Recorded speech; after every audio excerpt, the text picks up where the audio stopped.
Isak, Sesko, Mateta, Nkunku, Jokeres. Who else has been? Let me think of some more names.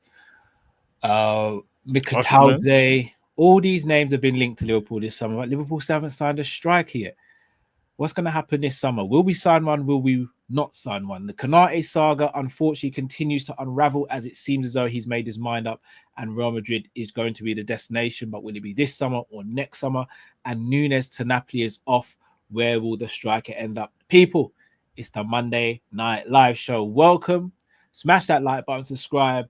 We are Team Kopish. Let's get into it.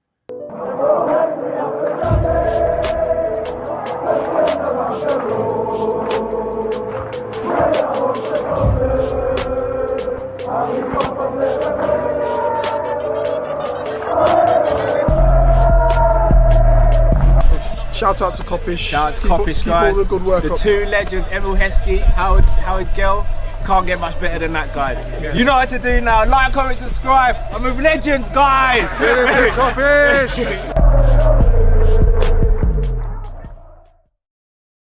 Yes, lovely people. Hope you're well. Thank you all for watching, joining, and listening, man. Like Matt, how you doing this evening, bro? Yeah, do you know what? Not too bad, you know, bro.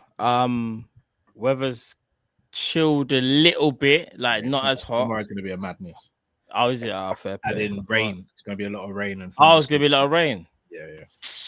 Typical England. But yeah, man, other than that, everything's... Don't you check the weather in advance, bro? No, I normally do, but for some reason, when I last checked, I didn't see no rain. I thought you're one of them, man, you just chances it on a random. Nah, bro. I normally know exactly what's happening each day. All right, so you're right. I didn't think it was raining tomorrow, but it is. All right, and then it warms up again kind of Thursday, Friday. Actually, it's changed since... Okay, it's changed. It's actually, weather's changed. So what the reason I noticed, because so on a Sunday, I'll check the weather for the week, so I know what I need to iron for myself for the week and what I need to iron for the kids for the week. Yeah, so I used to do that, and then I realized I don't trust the weather apps. Yeah, I hear that. How many times have you gone, it's gonna be calm, and then it's raining, and it shouldn't be raining? Like, I'm gonna be real. I know this is gonna sound bad. I always iron an extra 2 outfits for the week just in case. No way. Oh, yeah, I do. Yeah. So you belong with the data recruitment team at Liverpool, bro. I can't even lie. You belong with them, man. Edwards, all of them, man, crunching data. You're one of them, man. Yeah. I can't even lie, bro. You're one of them, man. So I buy my clothes for the week, and then I iron one set of clothes for if it's raining, and one set of clothes for if it's sunny, and just keep them on standby just in case the weather changes in the week. Man said standby. Because I haven't got the time to win it. No, do you know what it is? Even though I'm laughing and joking, yeah. So we could adjust my laptop. Even though I'm laughing and joking, yeah, I understand it, because when you've got kids, one thing you realize once you have kids, for people that might not have kids, yeah, in the chat, your time goes from 0 to 100, from 100 to 0 real fast. Yeah, like literally, you think you have time, you have no time. You see school run, you have to pattern that from day before. Do you really think you can get up and just start going, all right, so what are they gonna wear? Where's this? Where's that? You're finished. Shall I tell you what I do the night before school run? Yeah, go on. I fill up their water bottles. Yeah, I do that as well. I do that as well. Yeah, that's normal. I get their table and chairs out and put it where it needs to be in the morning. Yeah. I put their Weetabix in the bowl and cover it with cling film. So all I got to do is add milk and warm it up. But what if they don't want wheat? Or is that like a thing where they always have? If they don't want Weetabix, bro. I'm making the breakfast, bro. No, I can't lie. Yeah, you're FSG in. You're definitely. See, don't get twisted, yeah. You see the Weetabix thing? That don't work with my two, because even though they will have it, or cereal, there will be times where they'll be like, I don't want that. So like maybe I might have to get them like an egg and toast and like some fruit or something. On a school day? Yeah, bro. Steve probably could never. This is what I'm talking about. You're being disrespectful to your city, them. Robbie could never. What, would you never give them like egg and toast on a? Never. No. Weekend for that. No. The only day they get to choose their breakfast is a Sunday. What about Saturday? Obviously, I know we got to take. I'm just like how you take Stevie to football. I take Kai to football. It's both of them. It's the two boys, football and gymnastics on a Saturday. I've got to be at football for 9. Yeah, I have to get up earlier on a Saturday than I do on a school day. No, so do I. Yeah, so do I. I get their Weetabix ready from the night before. I bring their uniform for the day downstairs and lay it out so they know which. I'll put Robbie on one side and Stevie's on the other side as well. Yeah. Their school shoes I polish from the night before and make sure they're all done. I pack their book bags in the car and I get my clothes ready for the morning as well. So when they're eating, I'll wake Alonso up, put her in the high chair, give her a bottle, shower, come back down, and then get them in the car and then boom, we're out. But it's like a military operation in the morning. Yeah, like I said, you patterned it up perfectly. The only thing I'm going to say to my nephews, hopefully they're not watching, that's FSG lifestyle because it's Weetabix or nothing in your household. I'm not going to lie. I should send Carrie round to yours because Carrie will be like, God, I didn't want Weetabix. I wanted something else, but Uncle Carl said I had no choice. It was either that or we don't eat. They have to get what they get, man. It'll also just be a madness. I lose control, innit? No. All jokes aside, bruv, you have to. People will laugh here, but if I only had the two, man, I'd do what you. I'd probably be more like lenient with it. But now I've got Alonso as well. Yeah, because you got the third one as well. No, 100%. Here's the thing, bruv. Like, don't get twisted. Cool. There's times when they'll have the same thing like 3 days in a row or whatever. But there's times when I kind of know. And I'm just thinking, I don't want them to go to school. Cal Ratcliffe in the chat. Wow. I am making cuts. Cal Ratcliffe is crazy, you know. But here's the thing: if the boys, if they eat the Weetabix and you know they love it, that's calm. Why would you change it? Like that's absolutely fine. All I'm saying is, it could be that my lot are a bit more picky, and they can be picky. And if obviously, we both have the same goal. You want to make sure that they eat before they go to school. Yeah. Because we all know what school dinners are, fam. School dinners are, brother. No, Matt, they ain't what they used to be, you know. They are actually decent now, bro. No, they're decent, Kyle. But I remember one time Kai was like, what did he say that was tasted nasty? He said, it was something basic. And I was like, how could they mess that up? I think it was chips and I want to say fish fingers, and I was like, but why can't? But do you know what it is though? I'm wondering it's because they're now used to the air fryer. So like, you see, whenever we do chips, but since you introduced me to the air fryer, we've never cooked chips in the oven for about a year and a half. I'm surprised you weren't on the air fryer, bro. I wasn't aware. I just thought it was a gimmick. I said air fryer. I said game changer, air fryer thing, brother. I'm gonna be so real. The air fryer was a game changer because not only that, when you've got kids as well, and you just want to like do something quickly, and it could be like the chat saying, it could be like a fish fingers or something. No, people are going. No, I gotta clear this up. I do not give my kids Weetabix with water. They have Weetabix and milk. I gotta clear that up from early doors. If you think that's bad, you know what Imran said? I need to find Imran's comment. Imran said, where is it? Imran went mad. Where is it? I saw it and I forgot to put it on the screen. Here we go. Matt feeds them mollies in the morning.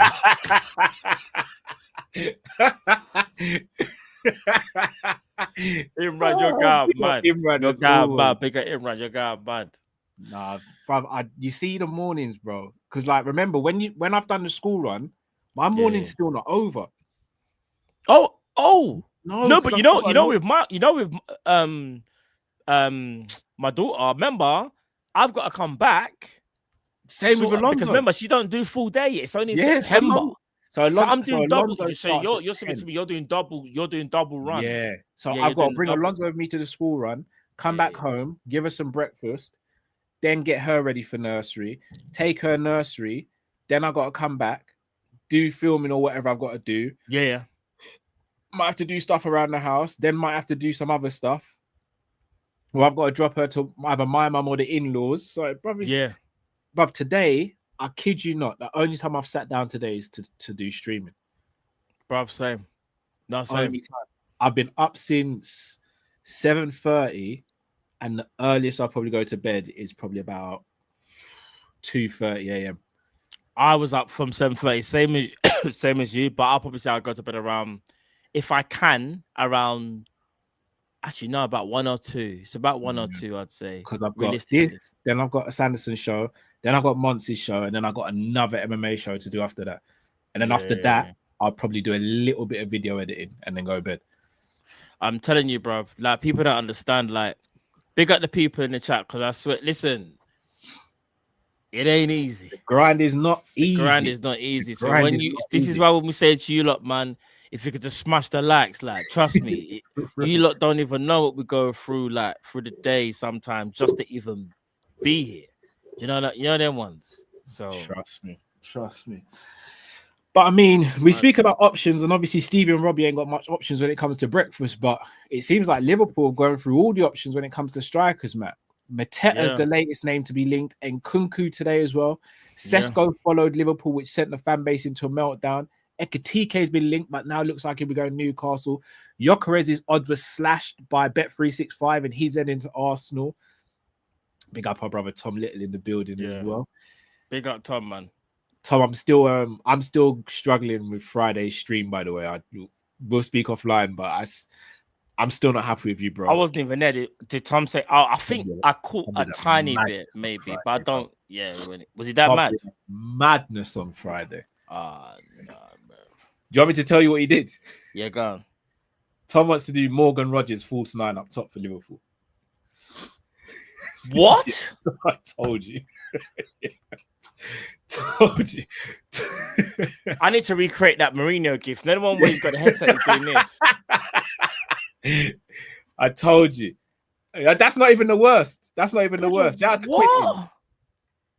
Guess who you compared Lamine Yamal to? Compared?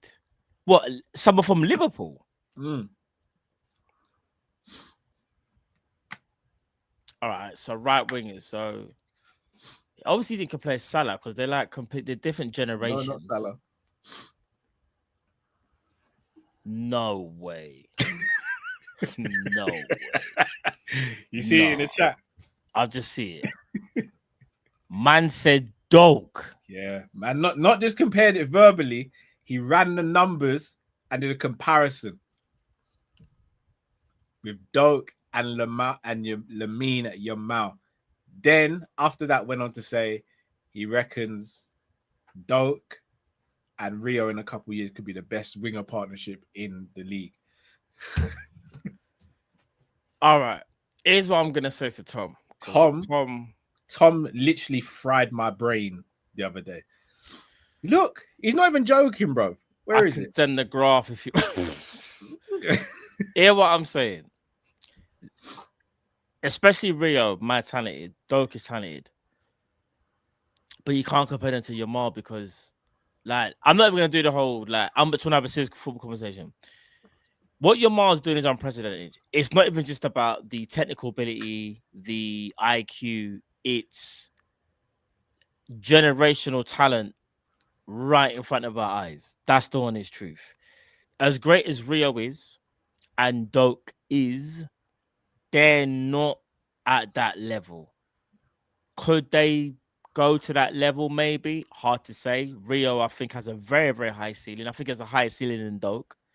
But bro, it's what it is. Yeah, it's like it's the IQ of Yamal. Like, it's very rare that you get someone of an IQ of that type of age, innit? That can play grown man football at 17 years old and act like he's 27. That's what Yamal's doing. Yamal's able to slow the game down. He controls the game. The game doesn't control him. We don't have, like, the players at our disposal. Rio and Doak aren't doing that. And that's me saying it nicely, Tom. So Tom, you can't even say I was being rude. You're the ones that would be mad respectful. But big up Tom anyway, man. Guys, big up Tom, man. Come on, he's our brother. Sometimes you gotta help a brother out. You know the ones that. Big up Tom, man. I got you, my bro. I got you. Subscribe to Tom's channel. Subscribe to Sam's channel. We'll be on there tomorrow afternoon. Subscribe to. I think I saw Beige and Pops in the building as well. Come on. Subscribe to Beige and Reds TV. Also, go and subscribe to Jamie Phillips Football Chats as well. N90, I think I saw N90 in the building. Go and subscribe to N90's channel as well. Matt, before we continue with strikers, yeah, I brought up a name on the screen here. It's not the name that we're used to seeing. My days. The emojis. We know who the emoji is. Yeah. Lee rebranded, reached out to me last week. Yeah. And he's asked me to ask you in Drift as well as the community. So what better time than the Monday Night Live show?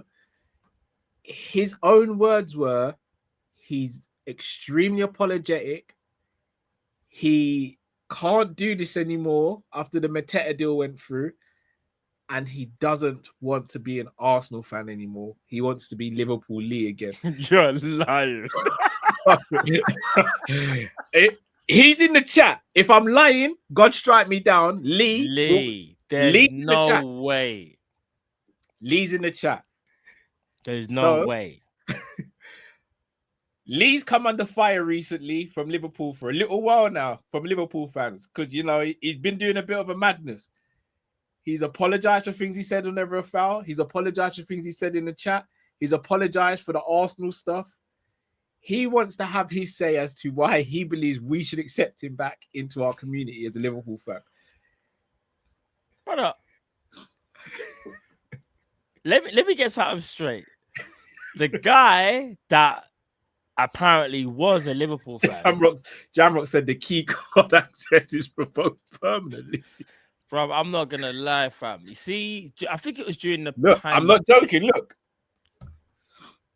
I am so welcome. No, bro, you're not welcome. You betrayed us.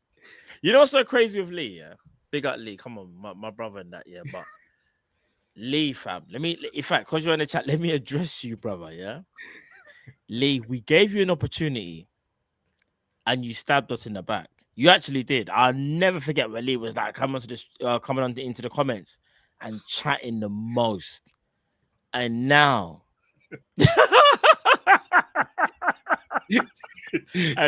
Lee. No, it's jokes. I did say to you, good luck, brother. No, because here's the thing. Listen, Lee, yeah, throughout the whole of, to be fair, he did pick us to win the league, and he wasn't capping. He did say that. He was being consistent. Though. Through gritted teeth. But, bro, there was bare stuff. I remember Lee was trying to, like, have a go at us and rare and whatever. And I was like, all right, cool. You stay over that side, didn't it? But now things aren't working out. And because your managers decided to buy another defender, you realize what we were saying was true. That you're like, I get you getting Gyökeres, but again, you're getting, I think, the Valencia centre-back, Mosquera, I think his name is. Now you're realizing, like, your manager's a psychopath. Brother, stay with that psychopath. That's your business. That's your manager. That's your club. Like, you lot do whatever you're doing over there. You got Gyökeres, man. You should be happy. You shouldn't want to be a Liverpool fan. You're getting Gyökeres, bro. And Madueke. Yeah, and Madueke. So... yeah, man, do your thing, bro. But Lee, you're my brother, but sorry, bro. You know, sometimes, yeah, like, if you don't listen, you must feel, bro. Listen, too many times, man has said, Lee, be careful, you know. Be careful, you know. But yeah, we leave it there. We'll leave it there, man. Lee, I've pitched for you. I mean, if you want to give a proposal yourself as to why the fans should accept you back, then let us know. Man like Matt, strikers in Liverpool Football Club. It's gotten off right now, Carl. From what? Hold on, let me see something. Big up Sam Max, big up Marque, Kaon, big up Lauren in the chat. Lauren, we need to do some work together. Big up Lauren. We need to have you on the channel, man, at one stage. 100%. I think I saw Yards in there. Big up our brother who's an op, Alex George. Come on. Lee Brandon says, Matt, we might talk face to face. I don't want to talk to you face to face. No, I don't. No. But no one can talk face to face with you I'm unless not we talking stand to on you the ladder, face, bro. No. Man's like 7'6" and weighs 260 pounds. The black Brock Lesnar. Nah, I'm good, thanks. Nah, bro, I'm blessed. Shout out to Pim in the stress in the chat as well. Andre, the Sabozline Defense League in the building. Big yards, big up yourself. Rosa, big up everyone. Do smash that like button. Matt, yo, I'm just gonna ask you one word answer. Nkunku at Liverpool, yes or no? Nah. Sesko? Nah. Mateta? Is this as a backup or the main striker, by the way? I'm gonna say is an option. Mateta maybe as an option, yes. Because I think he can potentially do something. Big up Fam Zone in the building. Big up yourself, Dean as All well. right, big up Dean and D, man. Both of them, man. 100%. Who else? Ekatike. Obviously, he's not gone to Newcastle yet, but it's looking like it's really moving at progress. I'm waiting for this. I don't, man. Don't. I'm just saying, bro. When I tell you something, yeah, if and when it happens, if you thought I was bad for Florian, it's gonna go off for Isak in a major way. I don't think people understand what could potentially happen. I can't even keep composure. I'm just gonna say all I'm gonna say is this. We're going to get onto the other strikers, but I want to get to what's currently present and what everyone wants to speak about. There are dominoes in effect. The dominoes are falling. I'm going to say this right now.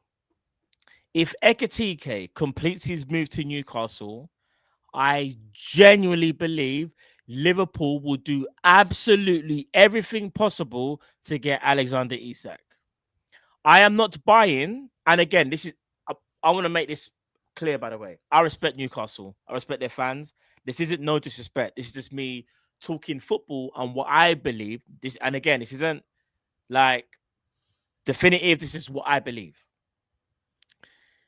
Newcastle are trying to sign Ekatike. They're looking to pay a high fee around 70, 80 million euros, whatever that fee may be, to play alongside Alexander Isak. Newcastle play a 4-3-3.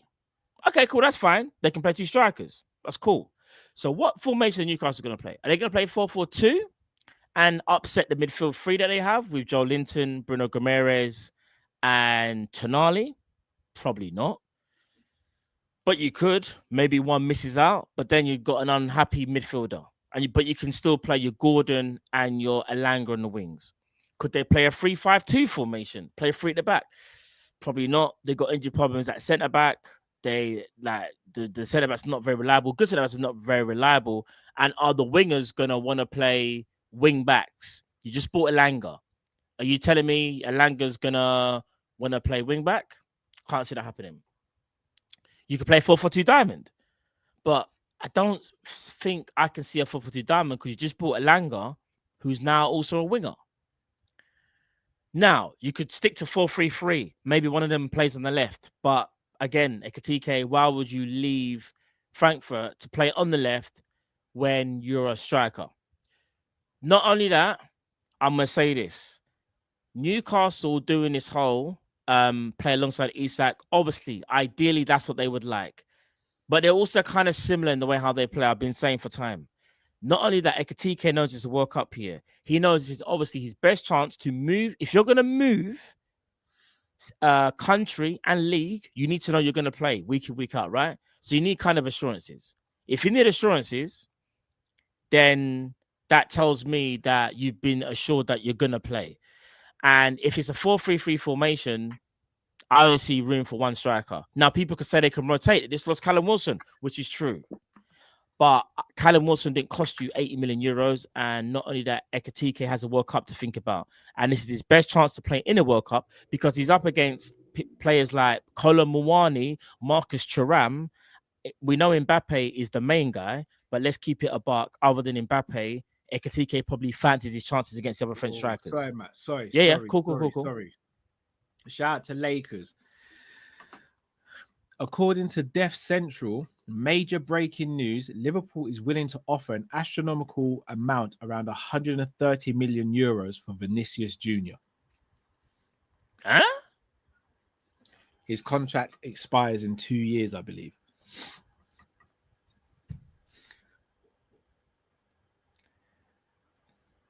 I'm gonna be real. That ain't happening. That's not happening, bro. Vinny looking to get a new contract, and he's using our name as bait.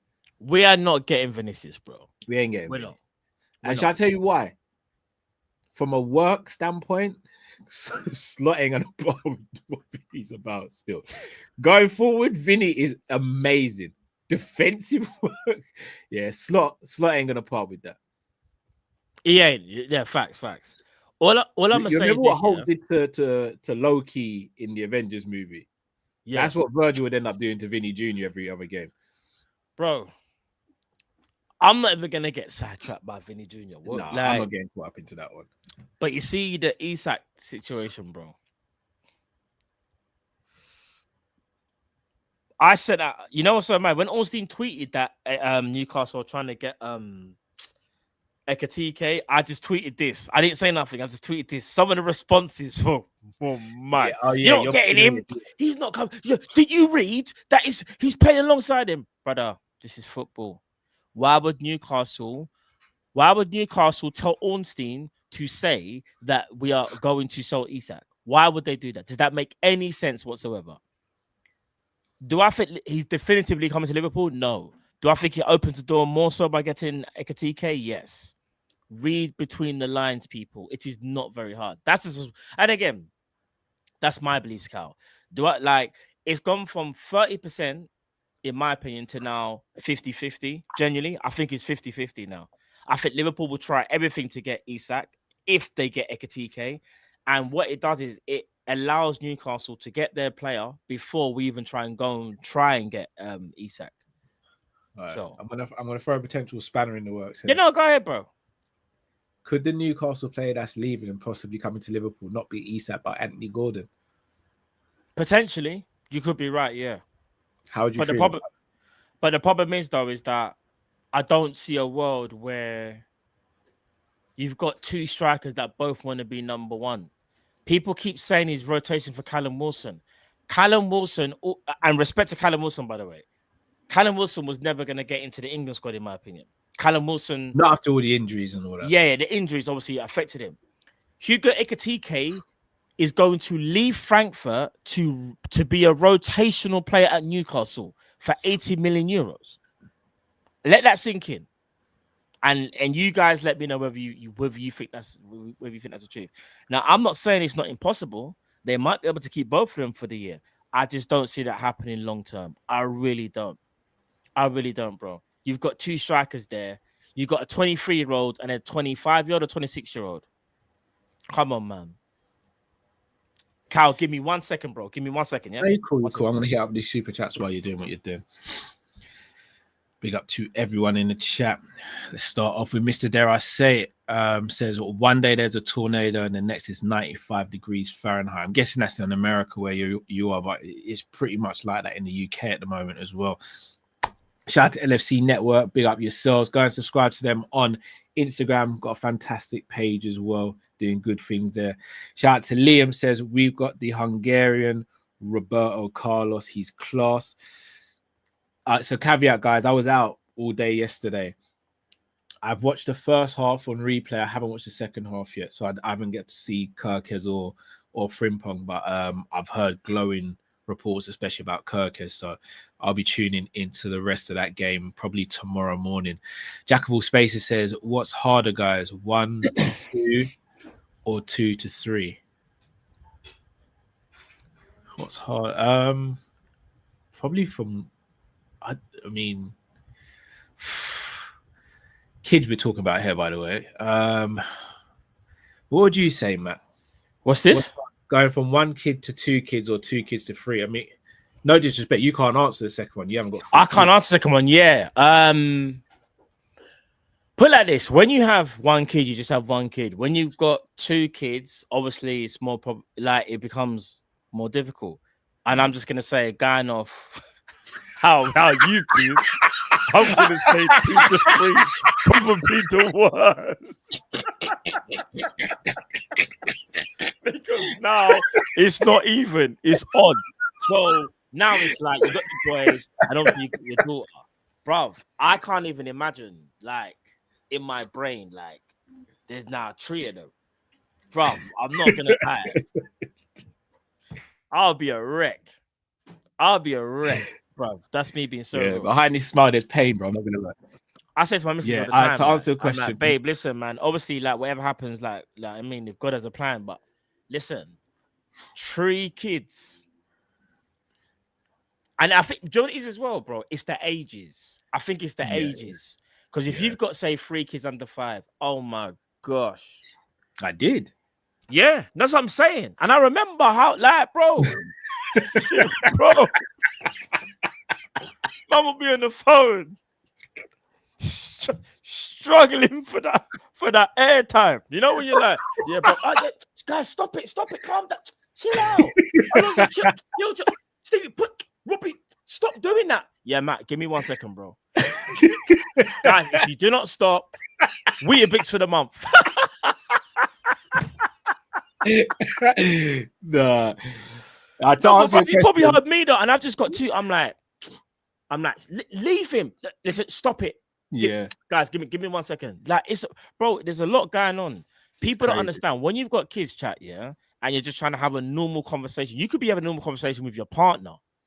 You can't have a normal conversation with your partner when your kids are there. You mad? But me and my missus barely see each other now. You both barely have conversation. The conversation's about the kids because we're trying to stop them from doing the madness. I'll be real. It's going from 1 to 2 was tricky. Yeah. But maybe it's the age gap. Going from 2 to 3 has been an absolute madness. I can't explain. It's crazy. Like, it is crazy. Like, there was an adjustment. There was an adjustment when Robbie was born. Yeah. And obviously we had everything in place for when Alonso was born because we had bought everything for Robbie and Stevie and they had everything. But bro, I remember that first like 6 months and I was just like, nah, this is insane. Yeah. This is insane. Bro, because when you have your first kid, yeah, like you just got that one kid to worry about, and it's just one child, and you get 2 and you're like, all right, I've got to be more aware. Like, all right, there's 2 of them now, but 3, bro, it's crazy. Brother. Like I just that first 6 months was mad. Now she started going nursery. It's a little better, but so, I've noticed Cal has been more crash out from my bed. Yeah, I might be. More crash out, bro. This joke. For that first 6 months, I didn't even want to kiss my missus just in case something happened, bro. And we had that 4th. Oh, yeah. Nah, bro. I'm not gonna lie. Nah. Because, bruv, I've got to get a new car.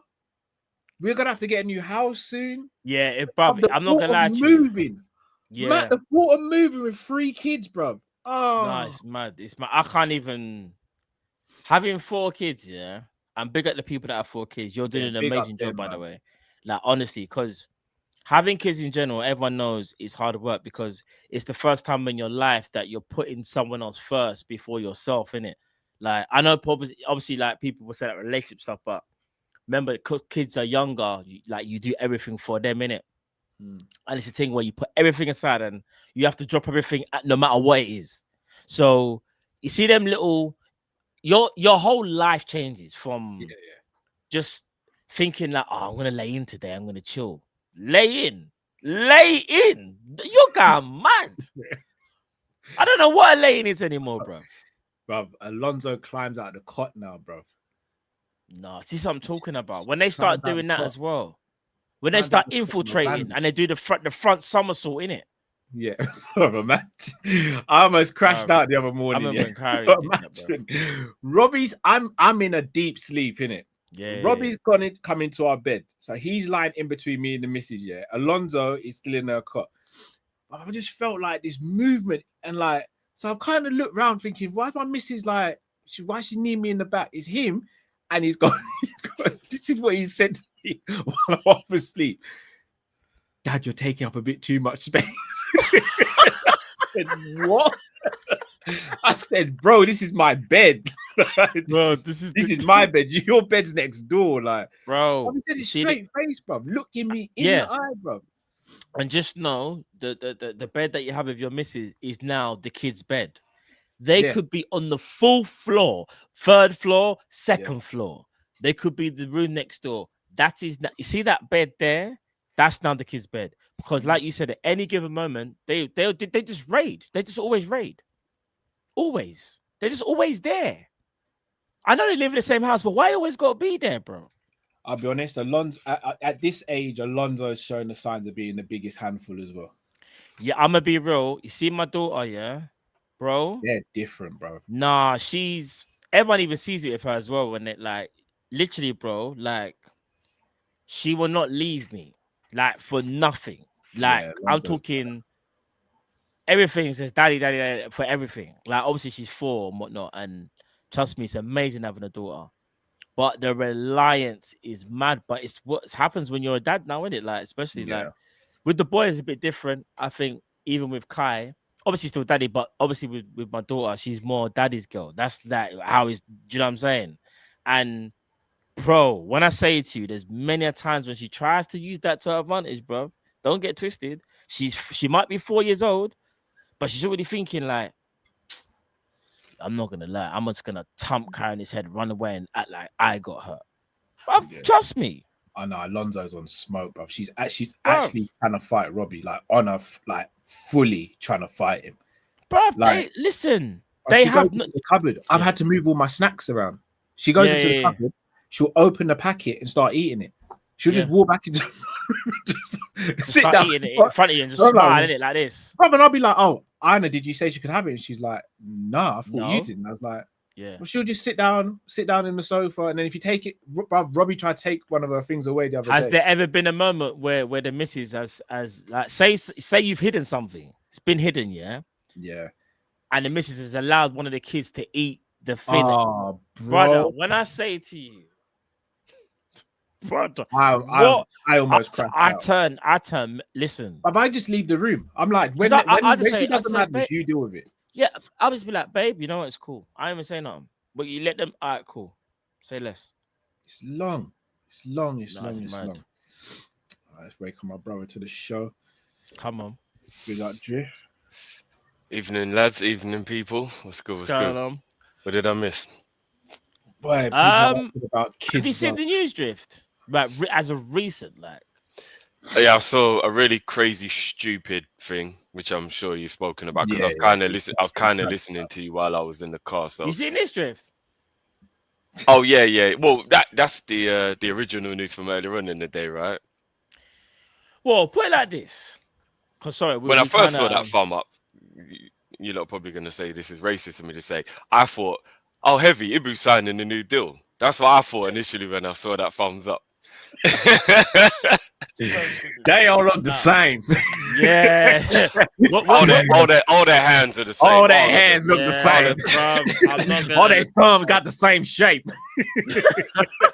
We're gonna and then I had to use my common sense and be like, oh, it's the celebration. Oh, yeah. All right. And then that's hand. That's Konate's hand. Let me ask you. Uncle my Drift strong hand. I know people don't want to get too gassed up here. Uncle Drift in our relation. No. Let me ask Drift a question. Yeah. If Newcastle sign Ekatike, do you still believe that the plan is they want to play them alongside each other? Or do you think that's kind of a move showing that, all right, the door's now open? Hey, big up Astro. That episode was goated. If I'm being honest with you, Matt, yeah. And again, no disrespect. I heard you say, Matt, you was like, no disrespect to Newcastle. No, of course, because I'm speaking normal. Yeah, and you know already, Newcastle is because of family. Like, yeah. I have a soft spot for them, right? Pause. Yeah. So I'm looking at the situation and I'm like, in an ideal world, based on their ownership, based on, their financial power, that would be an ideal scenario for them, right? Where this would be where they'll be doing what Man City did 15 years ago and what Chelsea did 20 years ago, where all of a sudden you're like, bruh, how many bad boys have they got in this team? This is crazy. And before you know it, they've just got like 18 to 20 players that are like world-class ballers. And you're like, well, how are we supposed to keep up with this? And that's why Chelsea won everything, why City won everything. Newcastle aren't in a position where they can do that, though, because of PSR. So I don't believe for 1 minute, with all due respect, that Newcastle could spend 70, 80 million on Ekitike and keep Isak and not worry about upsetting players that would also get shifted around, because then that would mean two in midfield. Who misses out in midfield? They just bought a winger. What are they going to do? Play him right midfield in a 4-4-2? That makes no sense. So nothing about anything that they're doing would suggest that they're going to change the formation and play two strikers. Nothing. So there's only one or two things, Matt. Ekitike is going to be played left wing, which I don't think he would want, but I guess he is a flexible type of player, so maybe you could play him there. Stay right there. Ekitike plays for Frankfurt. He just got them into the Champions League, if I'm not mistaken. I think they finished 3rd or 4th. Yeah. He wants to play for France. He's up against Mbappe, who's number 1 striker, but he's up against Marcus Thuram and Kolo Muani. He's to get rid of their place if he plays. Easy. So Ekitike is going to move from Frankfurt, where he's number 1 striker. And again, he's not at the biggest club, but he's still at Frankfurt, scoring goals regularly. And leave to go Newcastle to play out of position. But Makes no sense whatsoever. But wait there. Newcastle just bought another winger in Elanga. So they've got Elanga, they've got Anthony Gordon, they've got Harvey Barnes, they've got Jacob Murphy. Yep. All right. So the next point would be either they're playing him out of position.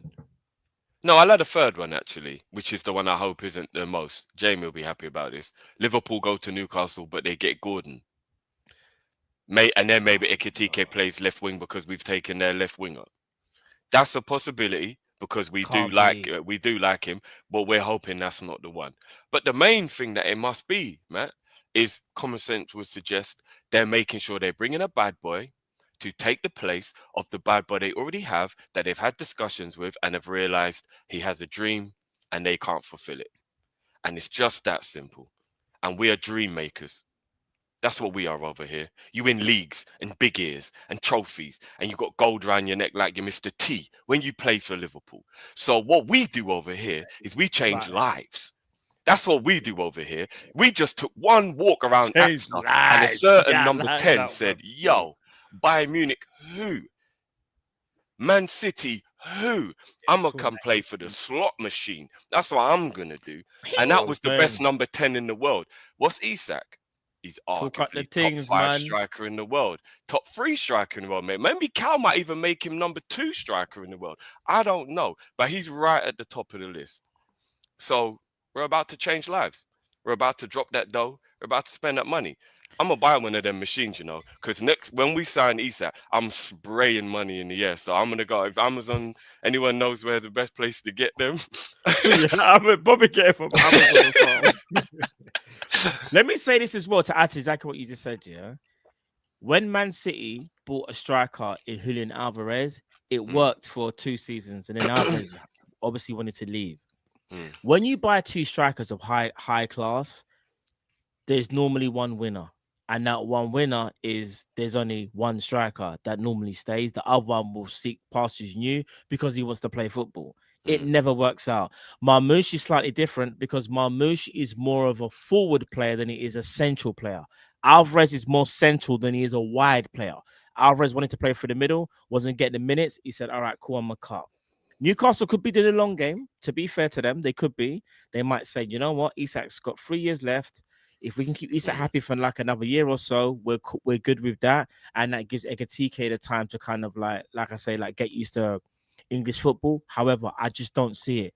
I don't see a world where you spend 80 million euros potentially on a forward who plays in my opinion, very similar to the forwards you already have. Yeah. And now you're going to try and accommodate the two of them by messing up the balance of your whole team. You bought a Langer who is a winger. He plays right wing. You still got Anthony Gordon. You still got Jacob Murphy. You still got Harvey Barnes. The problem is with Newcastle, and this is where it gets techie for them, is if they do let go of Isak and they've just got Ekatike, they still haven't fulfilled who's backing up Callum Wilson. So they might have to go in the market again. But I just don't see a world where you keep Isak and Ekatike. Calvert-Lewin, Matt. Haven't you heard that there's strong rumours that Calvert-Lewin on a free will be going to Newcastle to replace Callum Wilson? Now I know he is a bit of an injury-prone player, but like under their budget, it works. So I've heard very strong rumours that that Calvert-Lewin is who Newcastle are looking at on a free. So Calvert-Lewin and Ekatike would be their forward options. Listen, Ekatike is going to be maybe not as good as Isak, but he's in a very similar mold. In a year or two, it would have been a great bit of business for them. 80 mil for Ekatike, get in 130, 135. So you've got 55, 60 mil to play within the market. And you've also got a player who could be as good as Isak in a few years. Because let's not get twisted. Ekatike has that potential. He is a brilliant player. It ain't like he's, do you know what I mean? Like he's like a rubbish player. He has a lot. In fact, I would probably say, and I know Cal might not agree with me because he's always like Isak, but maybe you'll agree with me, Matt. I think Ekatike at this stage of his career, at this age, is ahead development-wise of what Isak was when Newcastle signed him. I think Ekatike looks more impressive than what Isak did when Newcastle first bought him. You were relying on the hope of potential when you bought Isak. You knew it was there, but he hadn't really done anything in a season where you went, oh, like he never had a 20-goal season yet. That made you go, oh, Isak, yeah. He's definitely capable of being a 20, 25 goal machine, man. It was more just, he's just a pure baller and you can see the ability. Let's see how it develops. Ekatike just had a 20-goal season. I know it was in a league that obviously, but he just had a 20-goal season, bro. So he's technically ahead of his development. In, you know what I mean? If you compare Isak to 3 years ago when he was 23, do you get what I mean? Like, that's just me personally. People might not agree, but I think 3 years ago, Isak never looked like the player that he is now. Nowhere near. He's totally gone up and up in estimation over the last. Ekatike has ever scored in a league season is 15 goals. Isak did that back in 2021. No, but in all comps though, because I know you only count the league, but like I don't really count it, but again, maybe it's just me. I don't see Ekatike. I think the narrative that Ekatike and Isak are so similar, I think, is very far fetched. 70%, 70%. I feel like they play very similar. You know, when you watch how they. Bro, I think at the same age, Isak was way more refined as a footballer than Ekatike. Yeah, no, Isak. No. Isak is a more right. So Isak had more composure, but like in terms of like when I look at his dribbling, but I would say Ekatike at the same age had a better link-up play. You go watch Ekatike when he played with Marmoush, and you will see what Ekatike was about. You go look at Isak when he was at Sociedad, obviously playing with Odegaard and stuff. Still cold, but I don't know. Like I think they have a similar physical frame, but I think that's as far as it goes. Running style is very different. Dribbling style. No, but it's not different. It's not about style. It's more about how do they play the game? They both like to link up. Like they like a 1-2. They both do like to drift out to the left hand side. They actually do. When they're both on the ball, they both like make things happen. Like they take care of the ball. They both take care of the ball very well. Players that like to progress the ball. Yeah. They're very fluid in their movement in terms of how they maneuver the ball. Like they're similar. Ability to beat a man. Do you know what I mean? They're like crafty as well. They're very, very crafty. On like you don't know if they're going left or right, bro. They're similar. I know it's very easy. Similar in the air. Because I wouldn't really say that Isak, I know he scored 1 or 2 great headers, but I wouldn't really say he's great in the air. So I even think they're quite similar in the air. I don't know. I see a lot of similarities between them. I do. They're both not the strongest either. Like back to goal. Like, but what it is, their wiry kind of frame like allows them to try and like pin defenders. Like honestly, like I do think there's similarity. There's a reason why Newcastle want Ekatike because in my opinion, they want something so similar to Isak as possible. Is he the exactly replica? No, you're not going to get a replica, but I think he's the closest thing to Isak, in my opinion. And I think if you're Newcastle, you make that move. If you're Newcastle, big up Newcastle. If you're Newcastle, you buy him and you go, all right, Isak, show him the way. At least give us 1 more year. That's what Newcastle are probably trying to do right now, by the way. They're probably trying to say, listen, we're not going to hold you from your dreams, but give us 1 more year. That might be what they're doing. The problem is, go on, bro. Is there a chance that Newcastle do that and they say, look, Ekitike, we're bringing you in this season. Isak's still going to be the main guy, but we're going to give you this year to adapt. We're going to give you this year to adapt, learn the league, learn how to play in the league. You've got a tutelage of someone like Isak. Is it that far-fetched to say that they can't both be in the same squad at the same time? It's not far-fetched, but me and Drift are looking at it like from a Newcastle. I'm looking at it like that with the same as you guys. I'm just saying. No. And you're right. We've seen it rose-tinted through rose-tinted. Yeah, I want to give it, because I understand there's always 2 sides to a story. Just because they are getting or potentially getting Ekitike, it doesn't mean definitively that we're getting Isak. They're going to try and play the two together if they can. That's the ideal scenario. They might try and make something work. The problem is they want balance in it. Eddie Howe's done a really good job at Newcastle getting balance in that midfield. So for them not to have that midfield free would really surprise me, because I feel like that's Newcastle's biggest strength. Their biggest strength is actually their midfield. It's not even their attack, believe it or not. I think their midfield can go toe-to-toe with anybody in the league. Their attack is still very, very strong, but their attack doesn't have depth. They have 2 strikers potentially if Ekitike joins, but how are you going to keep them both happy? It's a World Cup year. Both want to play as a centre forward role. So even if you are going to play one out wide for argument's sake, that's going to make the other player unhappy. That's going to cause unrest. You're not going to do that. You just bought Elanga. You've got Harvey Barnes. You've got Anthony Gordon. You've got Jacob Murphy, just come off the best season of his career. If you're Newcastle, you're trying your best to kind of keep what you have right now, but enhance. But they also know PSR. It's going to have financial implications. I just checked a tweet right now from this is from the Times, not a tweet, but it's from Anfield Edition, and the person is Martin Hardy from the Times. Hugo Ekitike's arrival will clearly have significant financial implications for Newcastle. Liverpool are known to be admirers of Alexander Isak. This will not stop until someone literally says the deal is off. We are knocking on that door. We are not going anywhere. The fact that Newcastle are willing to get Ekitike, Liverpool have been looking at Ekitike all summer. But do you know why Liverpool never went for Ekitike? They never went for Ekitike because they felt that they had a chance for Isak. Could Newcastle be playing a blinder here and just be killing Liverpool? Oh, bro, they could be. I'll be real. If they do, I'm going to say this. Newcastle, I'm not going to lie. I can't say nothing. You lot done a mad thing. Because you took our best target and you kept your best player. Here's the other thing as well, boys, which, and again, this is just me trying to use common sense, right? Making educated guesses. Nobody knows what's what, right? But let's keep it a buck. Osimhen is going Galatasaray. Gyökeres is going to Arsenal. If Ekitike goes to Newcastle and Liverpool are actively trying to sell Nunez, the unfortunate situation that happened with RIP, our legend, what would Liverpool be doing in this market apart from going for Sesko? And I'll be quite honest with you.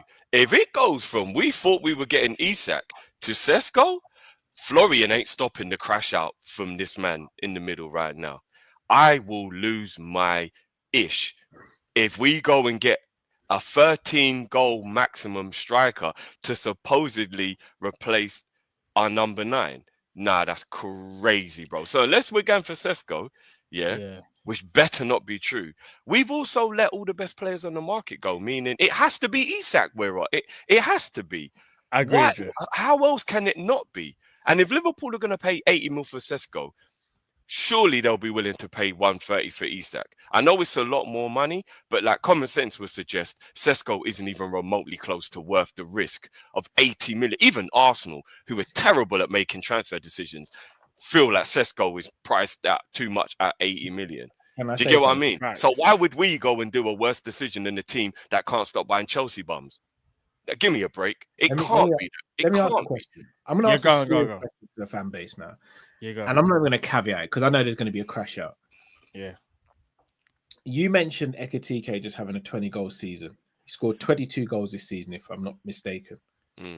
And if we had signed Ekitike instead of Isak, because let's say Newcastle said no, and if we signed Ekitike, you'd be all right with that, Drift. It would feel anticlimactical compared to Isak, but he would definitely be the one in the market. I'd be like, okay, let's see where it goes, because I reckon he'll develop into something. You know, I'm a big fan of Ekitike. Yeah. Sesko got one less goal than Ekitike last season. That's great, but how do they play? No, how do they wait. Okay, if we're basing it just on the stats, why would there be a crash out? And then I'll go a step further.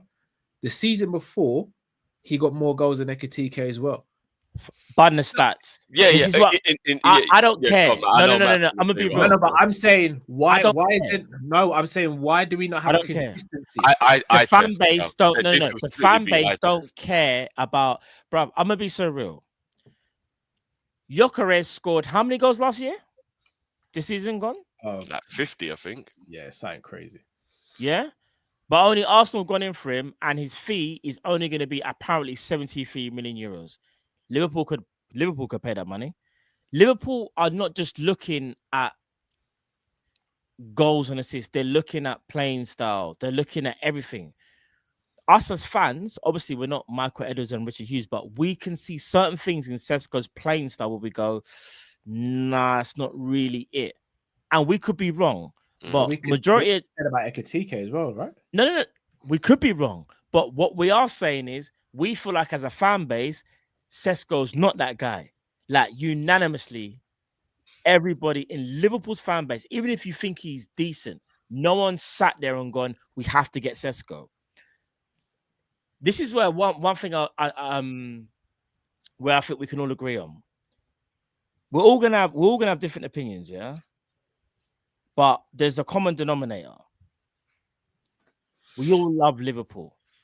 For the best thing for Liverpool to do is to sign Isak. And guess what? The whole fan base wants to sign Isak. We are not wrong with our choice who we want a striker. Liverpool obviously know who they want a striker. If they wanted Sesko, we would have signed Sesko earlier on in the window like we did Florian Wirtz, bro. There's a reason why Liverpool have not engaged in any striker negotiations. All we've done is spoken. I say engaged, maybe that's wrong, but all we've done was just seeing what the market's saying. Who's available? All right, how much are you going to cost? Because we might have to pivot back to you. Because if we can't get Isak, we might have to pivot to you, Ekitike. But what I'm sitting here saying is this. I think it's, for me, I'm trusting my club to make the right decision, and I don't think they're going to get Sesko. Why would you go and get Sesko? His playing style, in my opinion, just doesn't. It's not Liverpool. Like it's not. He's also the slowest out of all the players that are on the market. And we know Liverpool like pace and attack. Wouldn't it be really weird if we went and bought the slowest striker out of all the strikers available? He might be the slowest out of the bunch, but he's not slow. No, you're right. He's not slow. He's not slow, but he's not like Firmino wasn't slow, but like Sesko quicker than Firmino. Not the Firmino we bought. Maybe the one towards the end, Cal, when he was in his 30s, but not that 20 in his 20s. Firmino. He's quicker than Firmino. Nah, I don't think he is. You know. He is. He probably no. He is. He quicker than Firmino. We're forgetting Firmino was quite quick when we first got him. You know, he got slower as time went on, but when we first got him, Firmino weren't. You know what I mean? Sesko's actually quick, bro. He's not slow. No, Sesko's not. Here's the thing. I don't think. But here's what I'm saying. I don't care how fast he is, how many goals he scored. You know, when you just look at something and go, that's just not us. We know that's not us, guys. We know. Let's not try and do this whole no, but you know what? No, we're not doing that. We signed Florian Wirtz for a reason, bro. We signed Florian Wirtz because we thought he was one of the best number 10s in world football. That's why we got him. We didn't go for no one else. We looked at Shirky and said, no. You're blessed, Shirky. You're gonna cook, but we think this guy's better. We could be so wrong, but we think Wirtz is better. We know what we're doing, innit? Like, so you got Salah and Virgil that have got 2 years left on their deals. And I don't even want to talk about like it could be their last 2 seasons, but if we're going to try and maximize that, you're going to try and get the best available player you can. And I just don't see Liverpool looking at Sesko going, he's the guy to help Mo. like to like help, like take the pressure off Mo. You need someone with X factor. Everybody knows who that player is. That's Isak. He's got X factor. He could take the pressure off Mo. He's an Adidas athlete, just like Florian Wirtz. Liverpool got this thing set. I genuinely believe, and again, there's no, I'm no ITK. I'm just saying, kind of things that I've read and what I believe and what I've seen. I just feel like Liverpool are going to do everything they can to get Isak, and it makes the most sense knowing that Newcastle are trying to get Ekitike. Even though Ekitike is a better footballer than Sesko, would you say that Ekitike is a better striker than Sesko?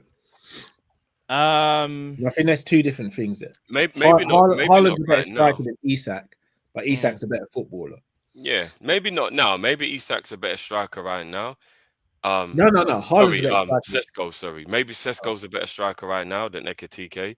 But I think better finisher. I think I'm gonna say better finisher. Got more to his might be a better finisher. Yeah, he's just a little bit of a better finisher, but I think Ekitike's got more to his game. Might be better finisher. But could that not be what Liverpool might be looking at, seeing as we have Wirtz, we have Salah, we've got Gakpo, we're looking at a left winger potentially. Do we need someone? If we just on a gunman, Cal, it would have been Osherman or Gokares. Surely, if it was literally just the finish. No. I'm not disagreeing with that, but I'm just saying with the options that are left, are you looking for someone who's an all-rounder or someone who might be better in front of goal when you've got all these other Sesko's goals though might not, just like Ekitike's, they might, because they're playing the same league, right? You got to look at how they both play. Ekitike played. This is what's good. I know I'm in trouble when someone calls you by my surname. You know. This is what I say about Ekitike. You know what he said earlier as well. He says, "I can see why people hate on you now, Cal." I'm just asking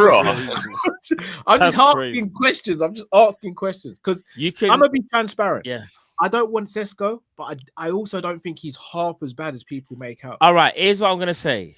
He's not crap, Cal. He's not crap. He's not the worst striker in the world. Yeah, no. He's not crap. He's just not for Liverpool. Do you know what this is, Cal? Say, mate. You know what this is? You've gone to Krispy Kreme to get your favorite donut. That one ain't there. Then there's always going to be one or two you like afterwards. Oh, rah, they're not there. And now it's left with the only flavor that no one ever buys. I don't even know what that would be. But do you get what I mean?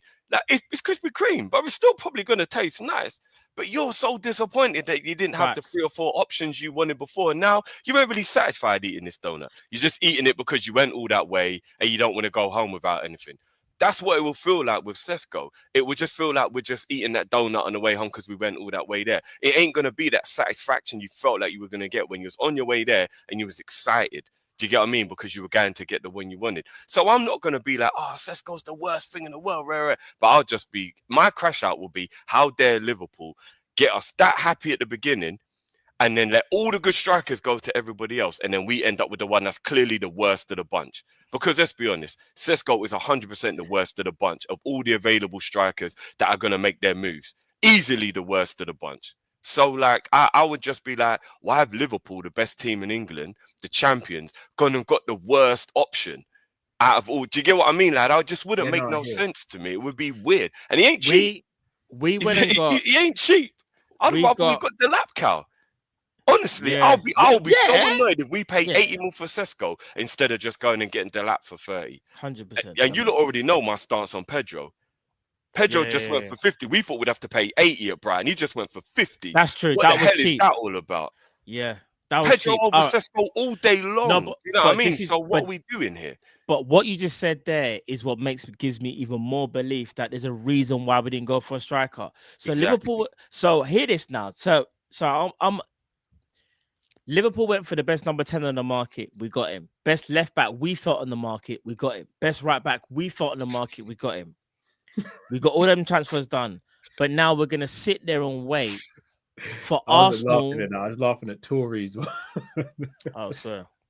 I was just going to ask, would you, Capella, is that up at the top for you, or would you go with like Innocent or something? What would be your top one if you was? I'll be honest, I don't drink in that market, bro. Well, you're not the Isaks and the Haalands and the apple juice. You leave that alone, yeah. When I say I live an FSG lifestyle, I think you guys think I just say it. No, we know, but the things that you do, like, I know you might stretch the purse strings a little bit. Not so that like, much, bro. Bruv, I was in Asda today. I saw innocent juice for like £4. I said, bro. Yeah, I told you the innocent. Yeah. It's not even a liter, bro. Like, yeah, 700 mil. Yeah, I know. I'm addicted. No, but it tastes the best though, bro. I have to get it. I have to. Bro, you better make it in front of me, bro. Like, I need to see what's going in that bottle of innocent. Innocent orange juice is hands down the best. I have to, I drink it every day, bro. So I got to enjoy it.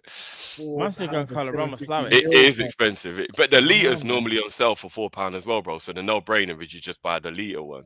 £4. If I could get 2 liters for less than that. Yeah, but it don't taste as good, bro. I'm all right with the one I drink, man. Yeah, I mean. So what was I? What was the last thing I said? We're just saying that you kind of reiterating that because we haven't moved for anyone and other strikers have gone already, that it gives you more hope about Isak, which I agree with. Yeah. So I still think we get Isak. I don't know how and when, but I still think we get him. What I was saying is Liverpool went and done their transfers early. We believed they were the best in their position. Why would we wait for Arsenal to go into negotiations with Sesko, not agree a fee, pivot to Gyökeres, and then go, yeah, we're going to get Sesko? Yeah, it wouldn't make any sense. I'm going to repeat that one more time. Liverpool got all their free transfers over the window fast. They believed they were the best in their position. But we're going to allow another club to negotiate, not agree a fee, pivot to another player, and then we go, all right, we're going to go in for that player. Why did you not go in for that player before? Want to know why? It's kind of obvious, isn't it? It's kind of obvious. And I think the obvious thing here as well, guys, which again is me being, maybe I'm being a little elitist here, with Liverpool being better than Newcastle, whatever, I don't know. Maybe I'm just being biased. You lot let me know. But I don't think there's a forward in the world right now, especially if Nunez goes and you know that Liverpool, like we want that number 9 back, like we want our Robbie Fowler, our Michael Owen, our Torres. We want that forward back, right? We've always traditionally had the best striker in the world, even when we haven't been that great. Do you know what I mean? Even in our darkest times, Sturridge was still one of the best strikers in the league. Do you get what I mean? Suarez, remember how in the mud we still have Suarez. Like our forward has always been cold as ice, even when we ain't even been great. So I think we also want to get back to that a little bit as well, right? The tradition of Liverpool number 9. Why would Isak not be chomping at the bit to be that legend, opposed to staying at Newcastle? That again, with all due respect to Newcastle, does anybody truly believe Isak's going to be at Newcastle and not jump at the chance to be Liverpool's gunman for the next 4 or 5 years? Like, come on, man. How would that not be the world? How? And I would probably have the same feeling if Liverpool weren't looking for a striker, but Man United were better and were, or Man City were, or do you get what I mean? Like, I think Barcelona is the only other team you can think, maybe he could think, I'll wait for that. But can Barcelona afford that? Who knows?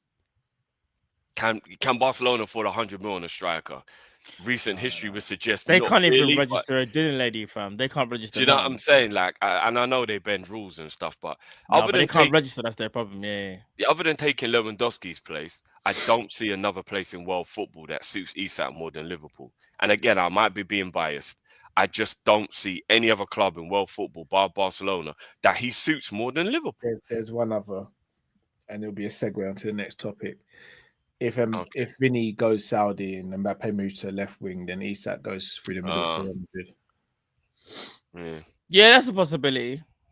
I'll ban that team anyway, but I don't believe it though. Yeah, I hate that team so bad. I don't see that.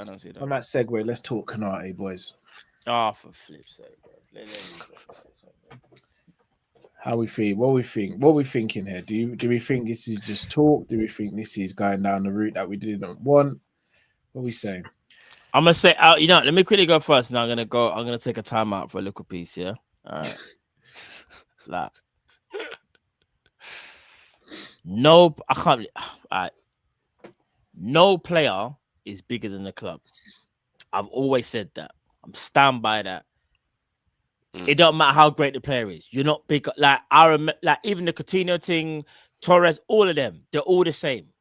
They play for Liverpool. We support them, but if you don't want to play for Liverpool, you really don't want to play for us no more, then you can go. Konate is my guy, but at the same time, if you want to play somewhere else, my bro, Konate, if you're watching this, I've heard rumors you watch this show, and I heard that you're an advocate. I hear that, but brother, we want you to sign. But if you don't want to sign, fam, there's no point you being here, because we can do the whole he stays one more year, which I think is probably going to happen. By the way, I don't think he gets sold, which is going to be a bit weird because he's going. But if you end up winning the Premier League and a Champions League, how do you feel about that? Like, I want the player to do what's best for him, and I need the club to do what's best for us. And if it means Konate does want to move on, then it's best that he moves on. One thing that I'm baffled about, though, is how did we get here?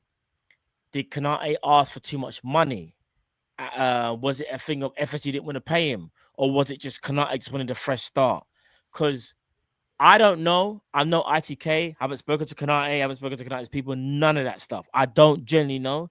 And it baffles me and it frustrates me because it's like, what bothers me the most is that we've just seen a player go to Real Madrid and we hated how it happened and he was a scouser, and now the same team are lurking again, and it's a thing where it's like, bro, like, you saw what's happened to your brethren. You really want to go down that path? Like, you really want to do that? We've got something good over here. And not to be funny, we are better than Real Madrid. Real Madrid right now is history, and I get it. But we're actually better than Real Madrid, you know. Don't let no one fool you.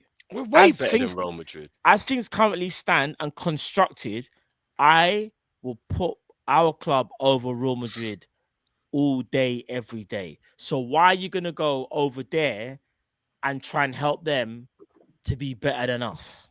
Real Madrid are bigger in history. They're the only team in history, in my opinion, that can say, all right, our history, all right, cool. But if we're talking about present, damn present, we're better than them. I don't want to hear no one say nothing. We're better than them. We are better than them. And 2 questions I want to ask.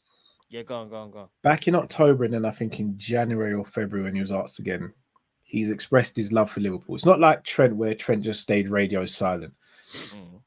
He's actually spoken to the media about his contract situation. You remember he did the round table with him, McAllister, RIP with Jota as well. For me, you don't do that unless you do have a genuine love for the club and you see I think he loves Liverpool. He does like Liverpool, but that doesn't mean you can't leave. But here's the thing. We all said that we rate Konate high and we'd give him 200 plus K a week. Yeah. If Liverpool are in the other side, where a lot of fans are on that side, where they're like, we've only had one season where he's proven his fitness.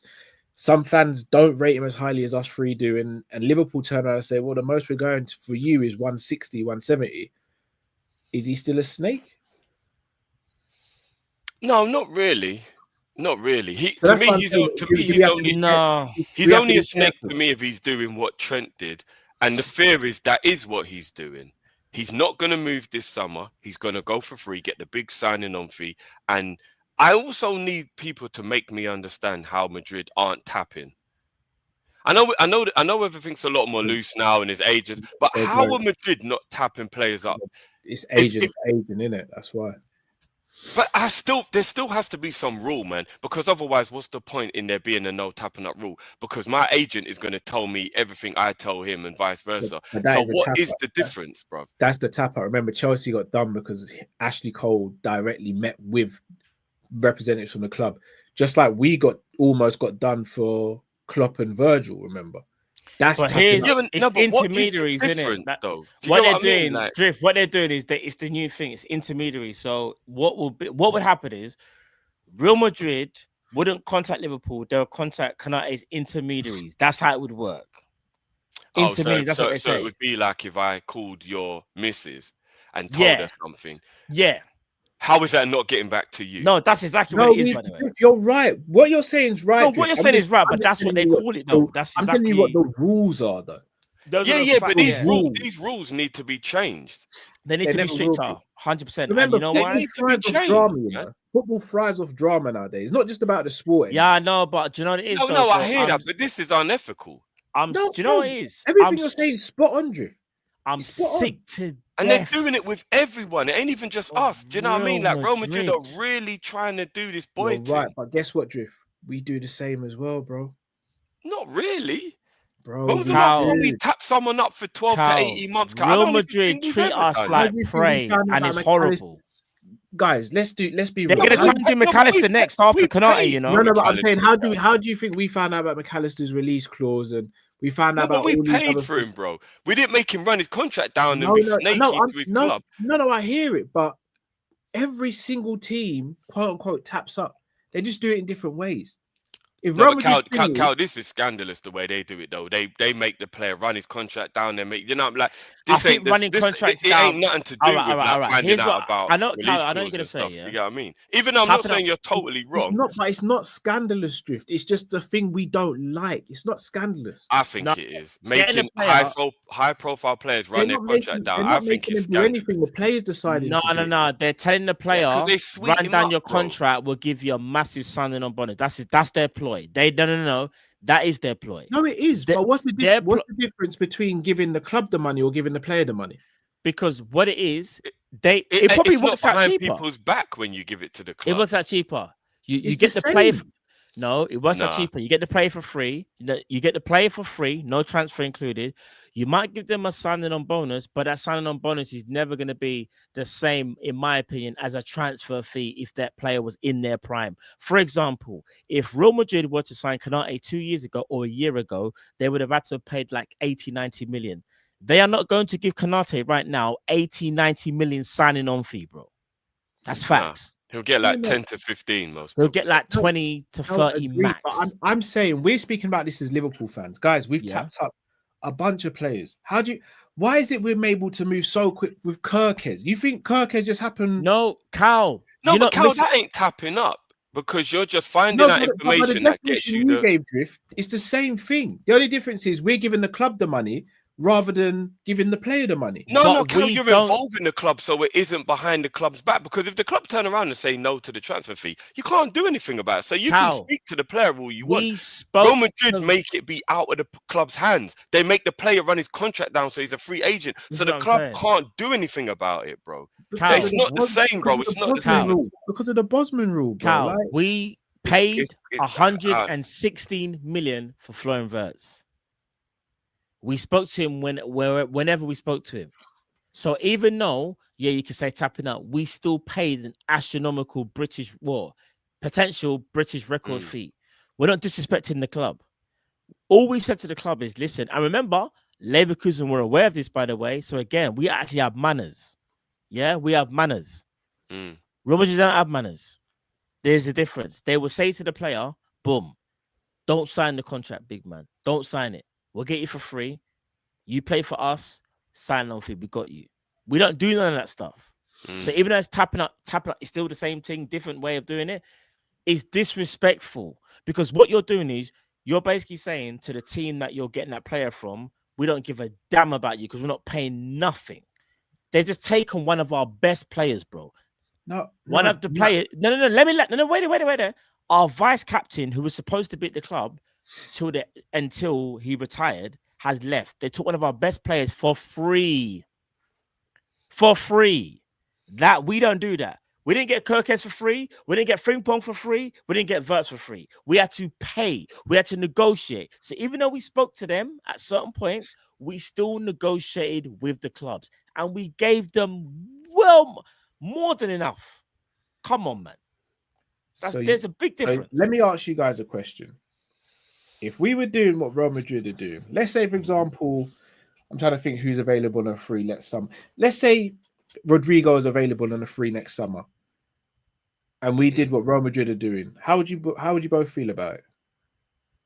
I genuinely don't think Liverpool would go. If who free? Sorry, say that again. I didn't even hear what you said. Down, bro. If Rodrigo's got a year left on his deal, and Liverpool are trying to sign him, and Real Madrid going, "No, we're not selling," and then Liverpool turn around and go to Rodrigo's camp. We go, Just wait a year. We'll come back for you on a free and we'll give you a sign. How would you both feel about that?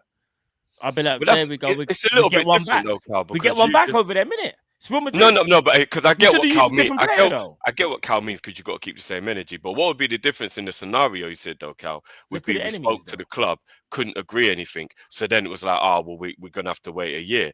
Real Madrid don't do that. They told Trent from 2 years ago, run your deal down and got him learning Spanish, supposedly. Bro. They tried to negotiate with Mbappe and PSG said no. They did. They did for Trent in January as well. No, PSG never said no. Lasted for 3 years. Mbappe said no. Mbappe's the one that didn't want to move to Real Madrid at that time. It was not. It was PSG were willing to let. No, my point is they still try to negotiate with the club, Matt. That's my point. They still try to negotiate with the club. Again, I'm not sticking up for Real Madrid. I hate Real Madrid. I've made that clear. I'm just saying they found a formula that worked for them. If Liverpool found the same formula, we're not sitting here having this discussion. We're going, our man's a genius. We managed to get this player, that player, and that player on a free. Yeah, so I mean, but I don't think our club would do that. I understand that, but they're the only team that does that on such a wide scale, bro. They're the only team in world football that does that. All other teams do it to a certain degree, but no one like Real Madrid. Real Madrid literally do it for literally all of their main targets. If they can, they will try. If they don't, then they obviously will pay. But what I don't like is this. But isn't that the club's fault for letting that happen, especially us? If we're losing Trent and Ibou, I think it's Real Madrid because they have because they have the prestige that they have. I think they take the piss out of everyone with it, and they lean on it. All right, and they take advantage of it. Forget the Trent thing because we're probably never going to agree with that, and that's absolutely fine. Ibou's come out. The one thing Liverpool fans said about Trent is, why didn't he come out and say anything? Ibou's come out twice. Pause on that. He's spoken about it twice. And he did a Liverpool show with McAllister and Jota before Jota passed away, bless his soul. He has made it very clear he wants to stay. If the club have turned around and said to him, we're not going to give you what you want.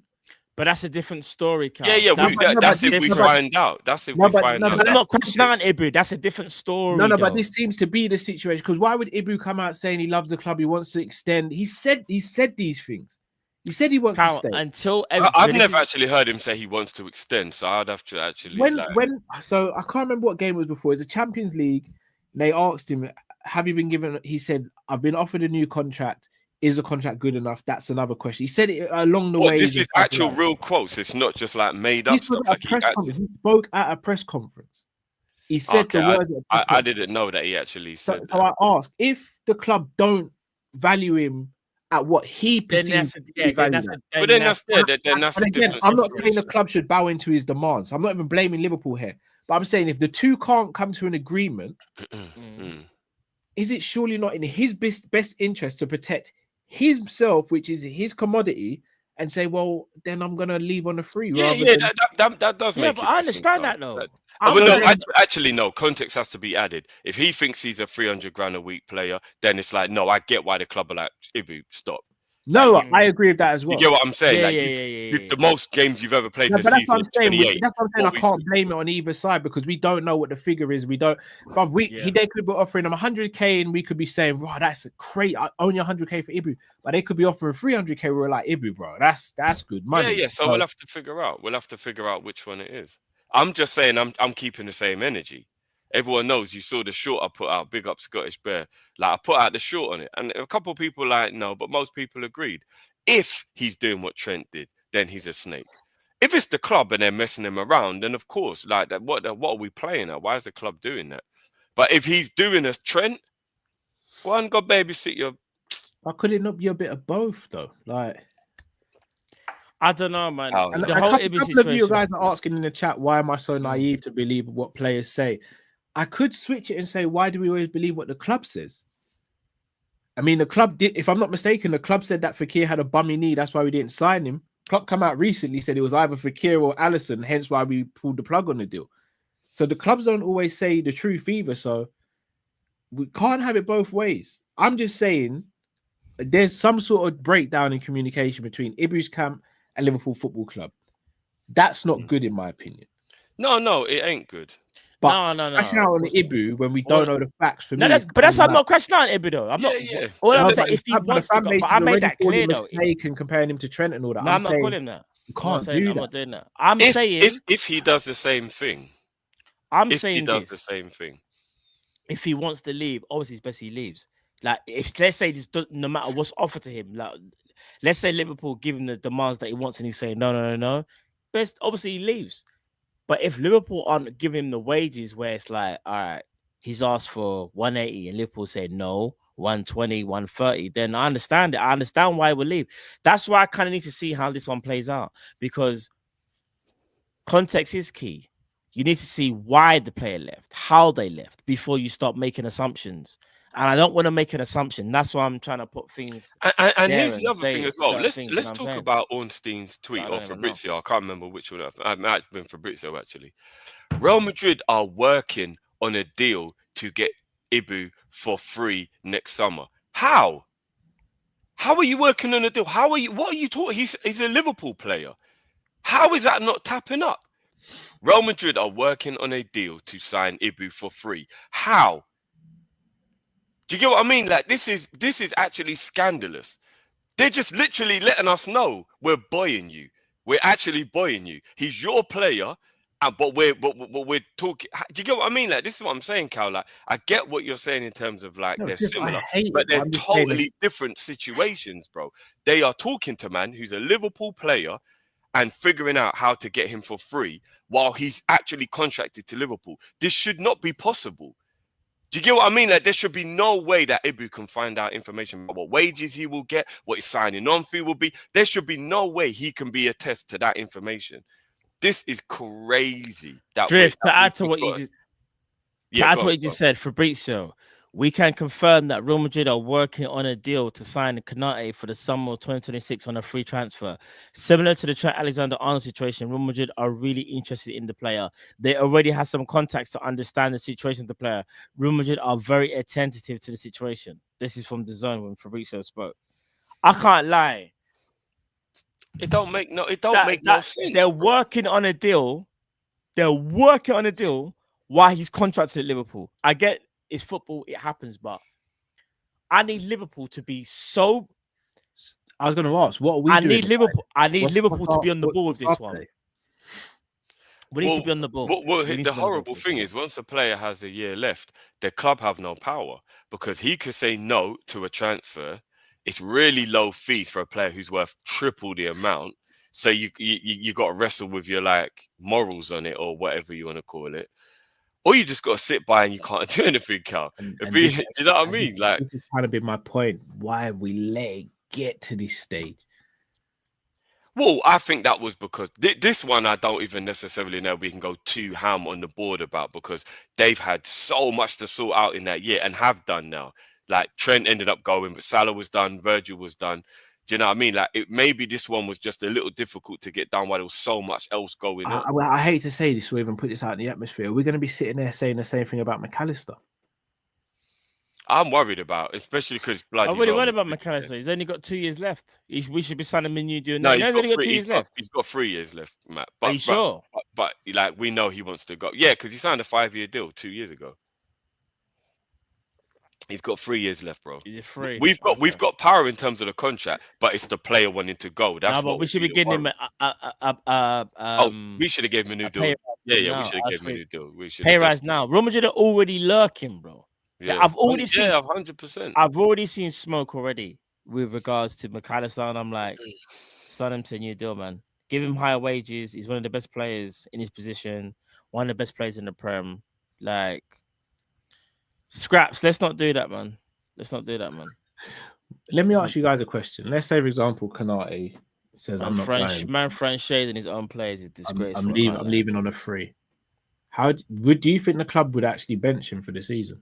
Because I don't think that makes much sense. No, I don't think they would. No, they wouldn't. Financially, it would be against what we do, isn't it? Well, not just financially. Counterproductive. You need your best players to win games. It's counterproductive. Look what happened with Trent. I reckon Slot knew from the beginning of the season that Trent weren't going to sign, you know. Like, genuinely. He would never say it because Slot strikes me as that person that's like, what's between me and the player is between me and the player. I reckon Trent said, I'm probably not going to sign. And Slot just said, listen, give your best year that you've been, whatever, rare, I'm still gonna play you. Like you're still gonna play football. Not right at the beginning, man. I reckon around maybe halfway point, Slot realised what the reality was. I don't I think reckon it was Slot very kind of knew, beginning. bro. I don't think it was very beginning. But are we in a worse situation defensively or attack wise right now with this Konate situation? Considering we've already sold Kwanzaa. Bruv. I think we're in a worse situation because Ibu's top Yeah. 3 in the world. Like this goes in the Trent category of being a top 3 right back in the world. We're going to lose a player who's a top 3 in his position. It can't be replaced. You can bring in someone who can do a good job, but you can't actually replace the player because of the caliber of the player. If we lose Ibu, we're cooked. And I'll tell you why we're cooked. Let's say you go and get Mark Guehi, who I think is good, but I don't think he's on Ibu's level. But what happens to Kwanzaa's replacement? Like, we're still a centre back short. We're cooked. So we can't even afford to lose Ibu. Let's say Liverpool were like, listen, Ibu, we've had enough. Let's just say, for example, Ibu's like, I'm not gonna sign no matter what. And Richard Hughes is like, I've had enough of your antics. You're getting sold. You can go, Joe. I'm selling you. Liverpool now are in a situation where they have to now find that replacement in a short space of time. I feel Liverpool would have thought they would have convinced him. Time is running out as well. Like it's the 14th of July. Season starts in like a month's time. Transfer window shuts in about just over a month as well. Like time is ticking. We haven't got a lot of time to find 2 centre backs. That's why I feel like he stays, and I feel like it's going to be the worst scenario ever. He's going to stay for this year, but he's going to leave for free, and we're going to lose another player for free. How would you lot feel about Lukeba? I rate him. Good centre back. He's not better than Ibu though. Good centre back though. So if I said to you that Liverpool were going to buy Guehi and Lukeba to replace, Ibu, would you be all right with that? We can do something if that's the case. Then we can pattern up something. Say we took 30 mil for Ibu just because we just didn't want to do the free thing again and have a season of it. So we let Real Madrid get away with it. And they only paid us 30 mil for Ibu. 30?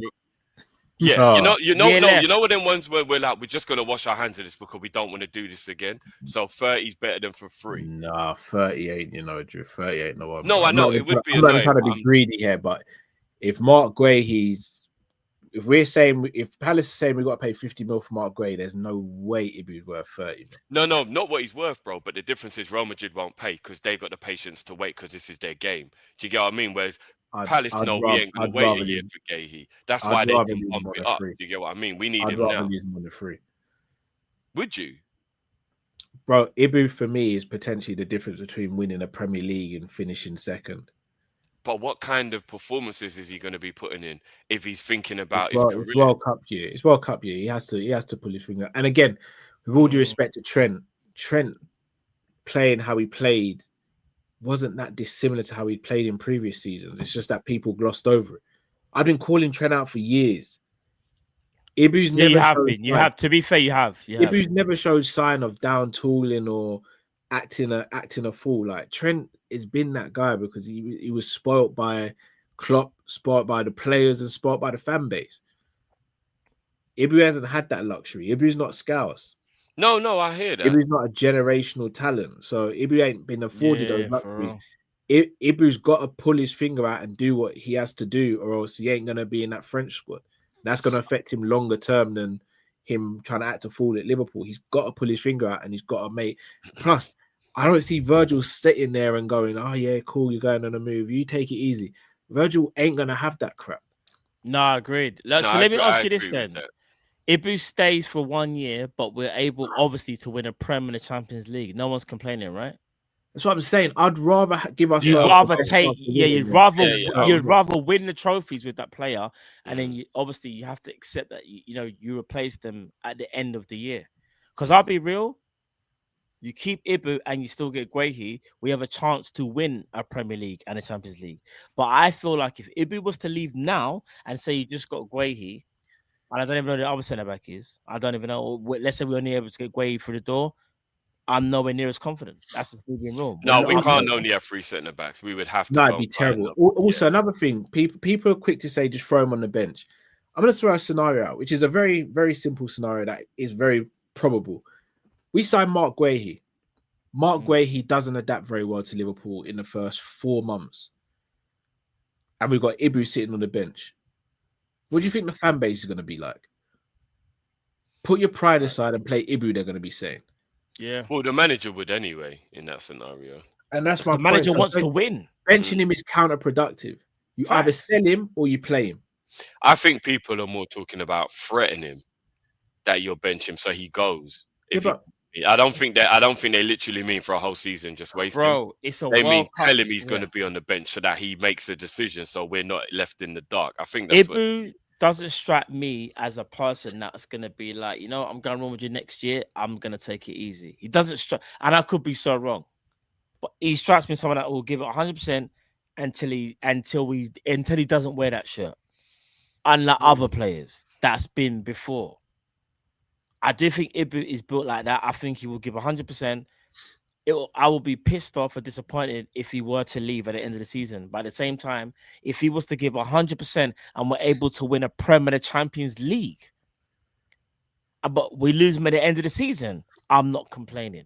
Because I would have been like, do you know what, bro? It's a shame you didn't want to stay, but you want to know something? You help us do back-to-back, and then you win us a Champions League as well.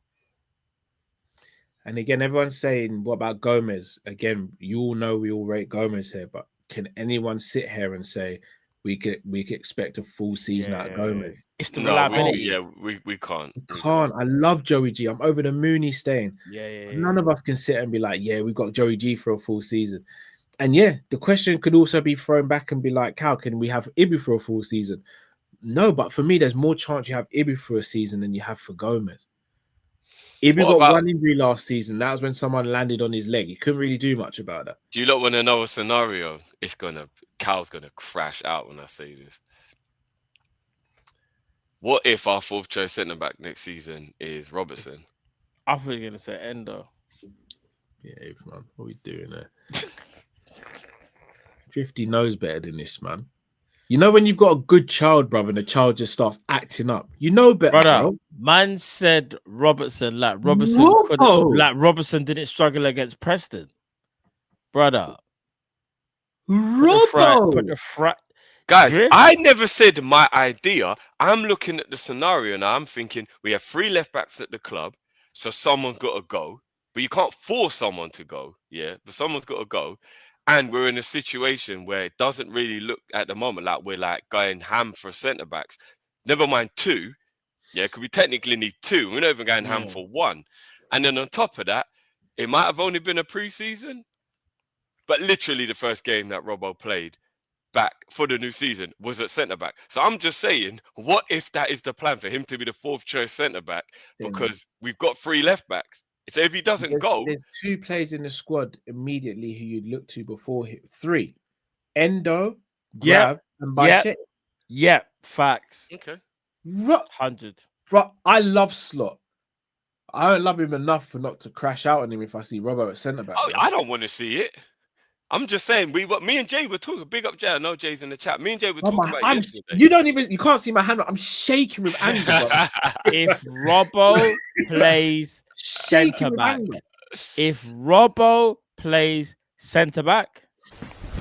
emotional damage. But I'm shaking with anger that you've even just said that. Man. I don't know why people acting like I'm suggesting this. I'm just giving people a reality. Why would you put it in the universe? Because it's a conversation. This is you. This is you.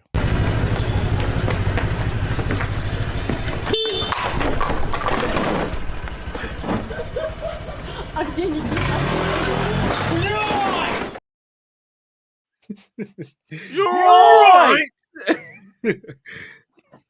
Drift. I don't ever want to hear you say something like that ever again. Ever. If we're playing Robbo at left back, we're only going for 1 trophy next season. If we put Robbo at centre back, I'm saying this. I'm gonna tell you this, my friend. So when me I drink rum, I drink for junkie. That's us. Yeah, go on. Do you think we end up selling one of the left backs, or do you think they will stay? Well, this is the question, Cal. Simicast don't look like he's going, bro.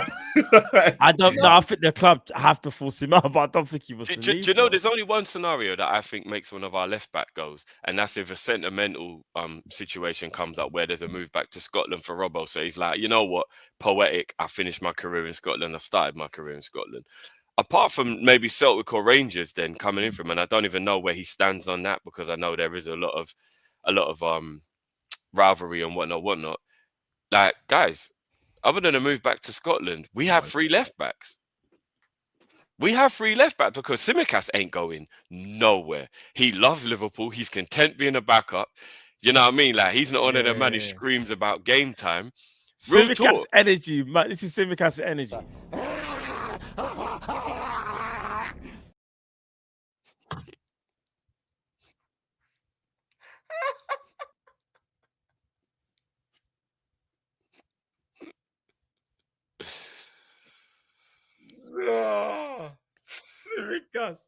Simicast moving mad. All I know is you lot better get used to the idea of the possibility of Robbo playing at centre back.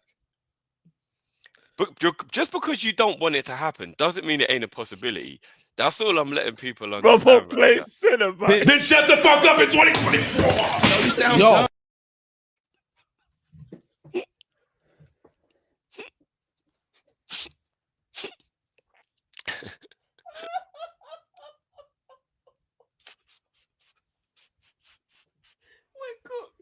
I'm gonna say we're taking bribes. Robbo can't play centre back.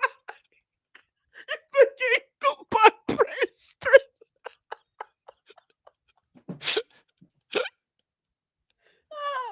That man there with 56 dribbling accuracy. Nah, blood, we can't do that, bro. I'm actually crying.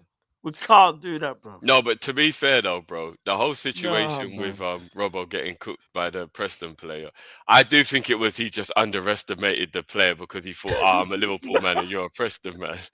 But it was the first game back. Yeah, it was. No name. Yeah. It was weird. Peak, it was weird. Oh no, sorry people, but yeah, I'm gonna be real.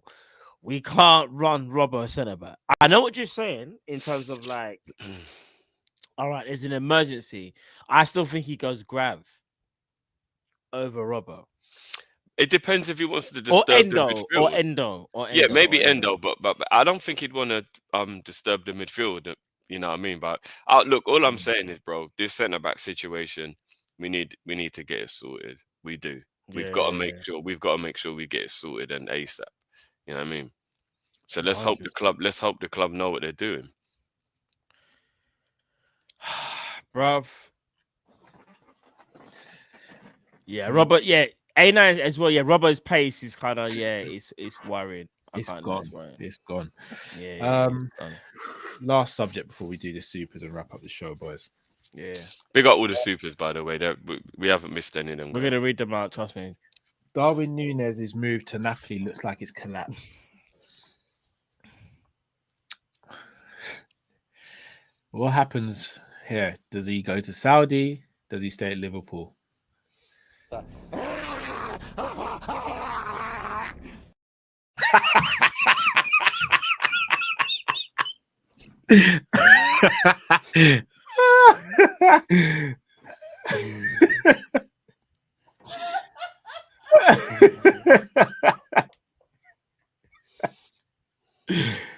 Oh man, what do you reckon? Well, Matt's gone, Matt is fully done. What do I reckon? I'm here for it, bruv. When Napoli saw that fee, this is 60 million euros. They're like, I'm here for it. Oh man! You already know I run it back for a season. Sorry, guys, I'm finished. I'm actually. Would you really do? Why though? Because I like him and I think he's good enough. Based on what? Based on what I see, bro. I don't concentrate on the misses. Everyone who hates him only concentrates on the misses. I don't do that. So Just said, when it comes to GA, I'm not involved. No, it's not even just GA. I just know that he's come up. I'm messing. No, I'm messing. I'm messing. This is what you've just done. I've gone, Drift, you're going to stay with her, and you've gone, yeah, I don't focus on the red flags. Hey, tell me there ain't plenty of ninjas who don't do that. But Drift, and what do we say about them? We go, oh, my man's in for a rude awakening. He's a glutton for punishment. Facts. Brother, if I said, yeah, I don't focus on the red flags, bro, you'd be like, oh, look at the balance. You lot would be horrified if I said something like that. Yeah. No, you'd but be horrified. But he's only got one red flag. No, he hasn't. His attitude is great. His work rate is great. He does come up clutch. His finishing is the only red flag. His first touch, his decision making. His first touch isn't poor. And his decision making isn't poor. He wouldn't be getting good assists if he had poor decision making. Yeah. He gets a good amount of assists every season. If he had poor decision making, how would he be getting good assists? You don't have to have great decision making to pass the ball across the box, bro.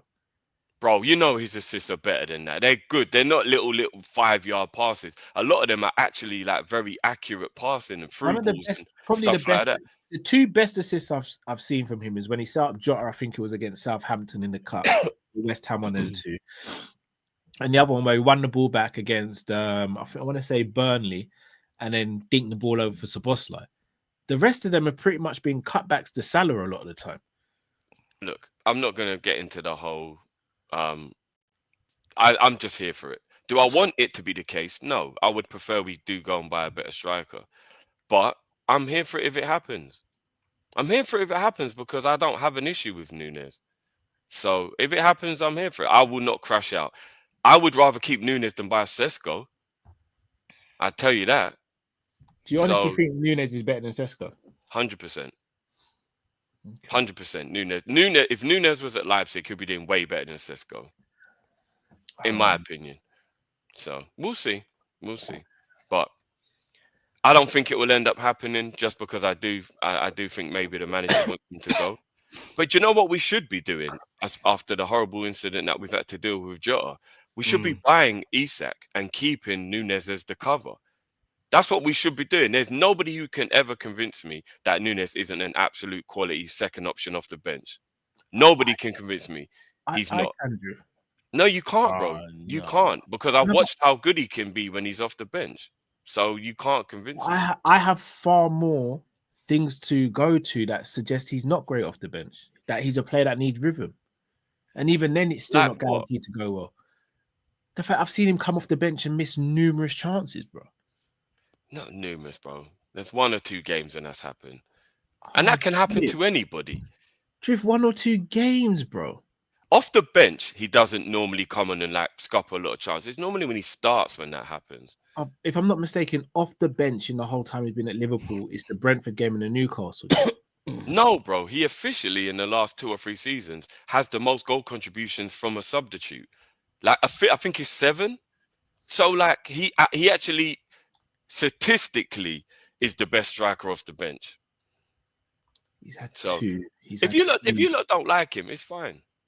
It's fine. I'm not bothered. You keep on doing this. It's not about liking or disliking, brother. I'm past that now. It's about who's good enough. No, I don't mean as a person. I just mean if you like him as a Liverpool striker, whether you think he's good enough or not. I don't really want to keep going back and forward about all of that. I'm just not angry if he stays. I know a lot of people will be. I'm not angry if he stays. I'm here.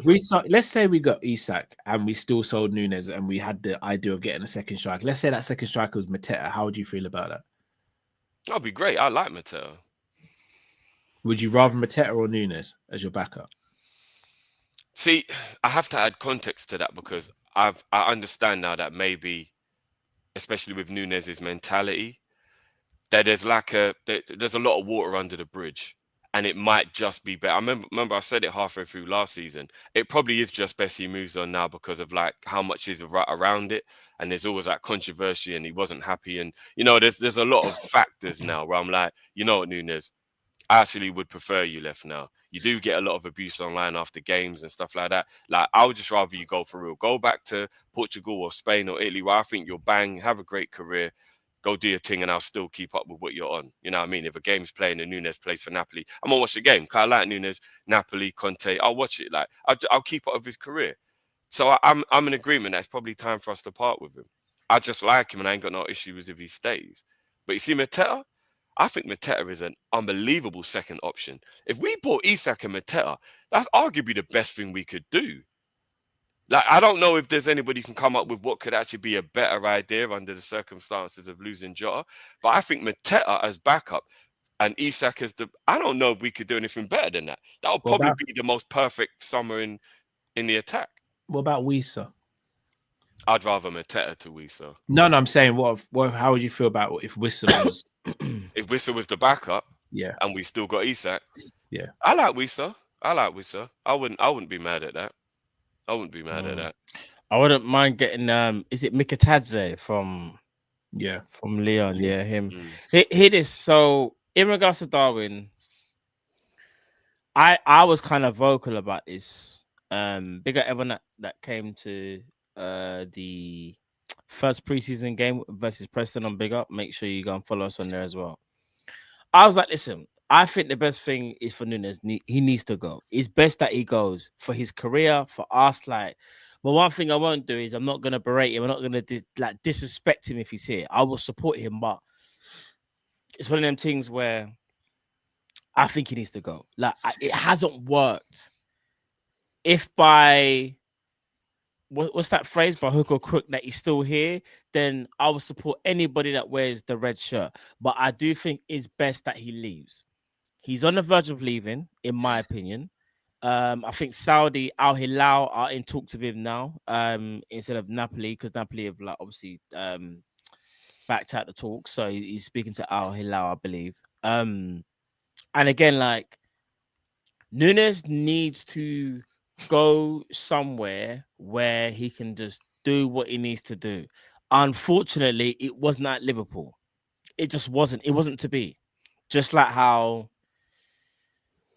Naby Keita, as much as I love Naby Keita, injuries, it wasn't meant to be. Oxlade-Chamberlain, it wasn't meant to be. Lallana, for different there's all these players that we want them to succeed. We support them, but unfortunately, it wasn't at Liverpool as much as we wanted it to be. Darwin Nunez, I think the best thing that we can do as a club and for him is that we go separate ways, in my opinion. But one thing I won't do is, but for some reason, let's say the transfer fails and whatever, and say he's still here, I will support him because he will be a Liverpool player. So I hope I've made that clear, what I've said. So I would like him to go, but if he stays, I support him. We've spoken about this on Friday briefly. What about Vlahovic for you, Matt? Nah. As a backup on a free? Nah. Vlahovic on a free. But this ain't 2023, bro. Vlahovic. Nah. I know he's a striker, but there's a reason why he's not doing well at Juve. And I'm not trying to be funny. And you know, I actually heard it's got nothing to do with his ability. They just can't afford him anymore. Drift, go watch. He's on 400 grand a week apparently at Drift, go watch him. No, I don't think Vlahovic is great. But you know what? Cal's got a point though, bro. If we sign Isak and then we just dropped a little free signing on Vlahovic, I would be really shocked why people would crash out at that. Bro, go watch him. That's what I'm going to say. So would you rather keep Nunez than buy Vlahovic? I would rather keep Nunez. Wow, there's a player finally Nunez is better than. Jesus. No, all jokes aside, go watch how Vlahovic plays and go and see how that translates in the Prem. I don't think he's great, but apparently I heard it is the wages. It's not the play. Bro, I'd rather have a disgruntled Nunez. I'm just asking questions. I'd rather have a disgruntled Nunez who I don't want at the club than Vlahovic. I don't want Vlahovic anywhere near our club, bro. Here's the thing. We got to stop trying to save these players, bro. We're not save a player in a sense of their career's falling. No, we know who we leave that to. We're not doing that stuff, bro. We're not doing that. Every time a player is having a bad time, Liverpool, can we save them? No, we're not doing that. I don't know if we've ever done that, though, Matt. Who have we ever saved? I don't think we've ever done that. Sturridge? Coutinho? No, they weren't save a player. They were top talent, bro. What are we doing? Bro, I disagree with that, man. Bro. Coutinho and Sturridge, bro. They were top talent when we bought them. They were talent, but were they doing well at their respective clubs? Yes or no? Sturridge was doing well at Chelsea. Sturridge was doing well at Chelsea. And they were young players, man. Coutinho was about 19 when we bought him, weren't he? Coutinho wasn't doing what he was supposed to be doing at Inter, you know. Don't get twisted. He was seen as a gem, but he wasn't fulfilling his premise. No, but Matt, he was a young player.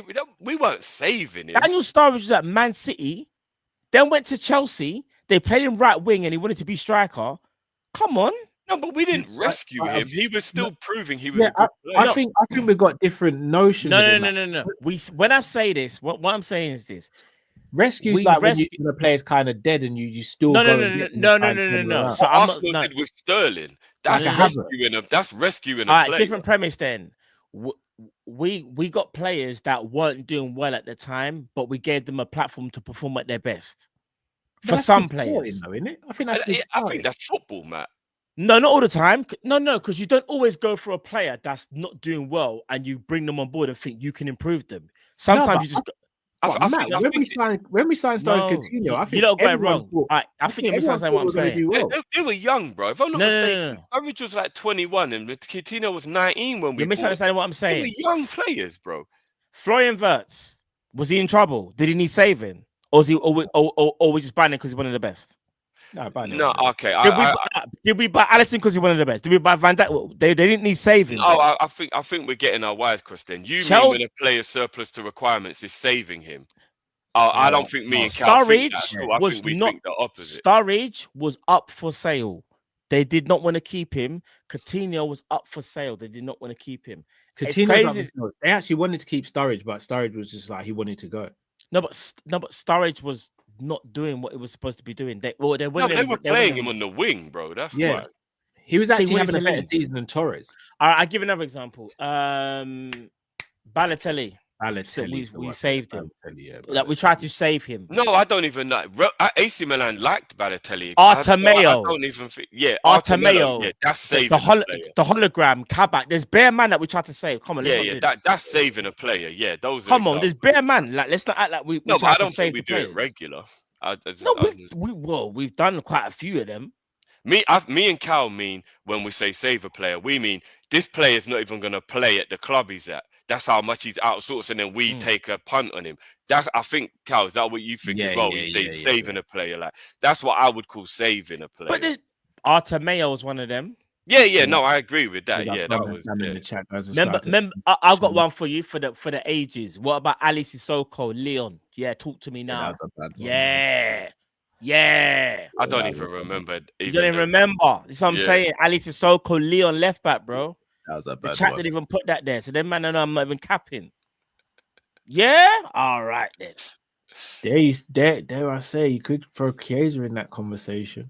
I'm not saying a word. Yeah, I think Chiesa is a good example of. So you would agree that we do that sometimes? Yeah, but I think that's the odd player. Because when you said we got to stop doing named this, a few players, bro. But bro, over the span of like a decade. No, but Drift, I've named a few players, bro. You went back to like Ali Sissoko, bro. How long ago was that? But if I fast forwarded, I did say Artemeo, Chiesa. I didn't even mention Chiesa, but Chiesa. I think our scouting was good because you could have argued that at the time of signing, we were saving Genie, we were saving Ox and all that, but that worked out to be very good scouting and it just worked out in our favor. No, but it can. What I'm not saying. No, but those clubs still like those players, Cal. That wasn't saving them. Do you think Newcastle and Arsenal tried to get a new contract for Ox? They actually tried to get him a new deal, but he didn't want it. If you save a player from what you thought he was going to be and you've made him better, that's not a bad thing. So I'm not. What I'm saying is that there are times. Yeah, there's times that when it works out. Yeah, times when it doesn't work out. I'm like, okay, we've got to stop doing that as much as we sometimes do. Because the last person we did that was Chiesa, and it hasn't worked out. That's what I mean. I would say we saved Grav. I'm gonna be real. We actually did say save Grav because his career kind of stalled at Bayern. Yeah, we saved Grav. It's great to stall at Bayern. We have to keep it up. For me personally, I think saving a player is more when the player, everyone's lost faith in the player, and then you take a punt. But that would Bayern be more did my lose faith. They didn't know when to play him. They were having problems because of like the manager that was previously there not liking him. That doesn't mean that Company wouldn't have liked him. I heard Company actually wanted him to stay, but Grav had made his mind up that he wanted to go. I don't think the world had given up that Grav was a good player. He just had a bad year at Bayern Munich. Do you get what I mean? Like, there's a big difference. What I'm saying is Liverpool do this and it works and sometimes it doesn't work because that's just life, right? We'll look at players and go, it's not working for them at their club. I think we can do better. They can do better at our club. Sometimes it works and sometimes it doesn't. All I'm saying is there's just times when it's like, nah, bro, we're not doing that. For example, I've seen links today, right? In Nkunku.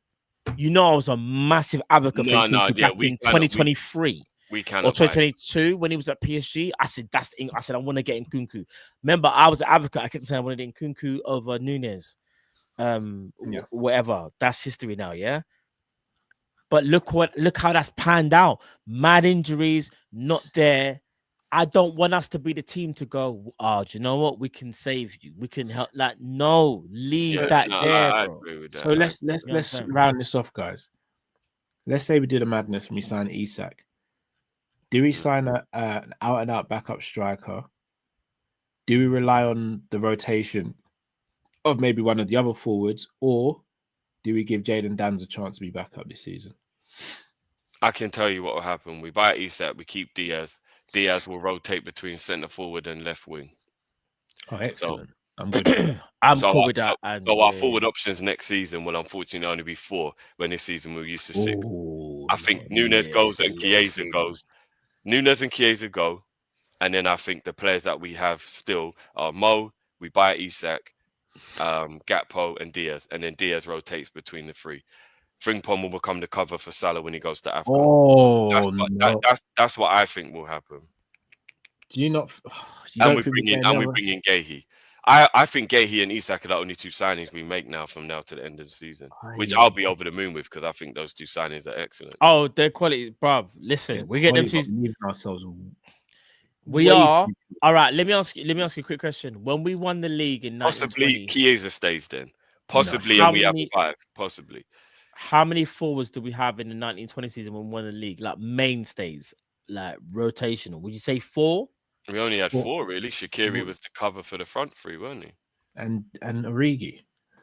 Oh yeah, yeah, we did have Origi. We have more than what I realized. Halfway through the season. All right. So that'll be Isak. All right. So Isak, Diaz, Gakpo, Salah.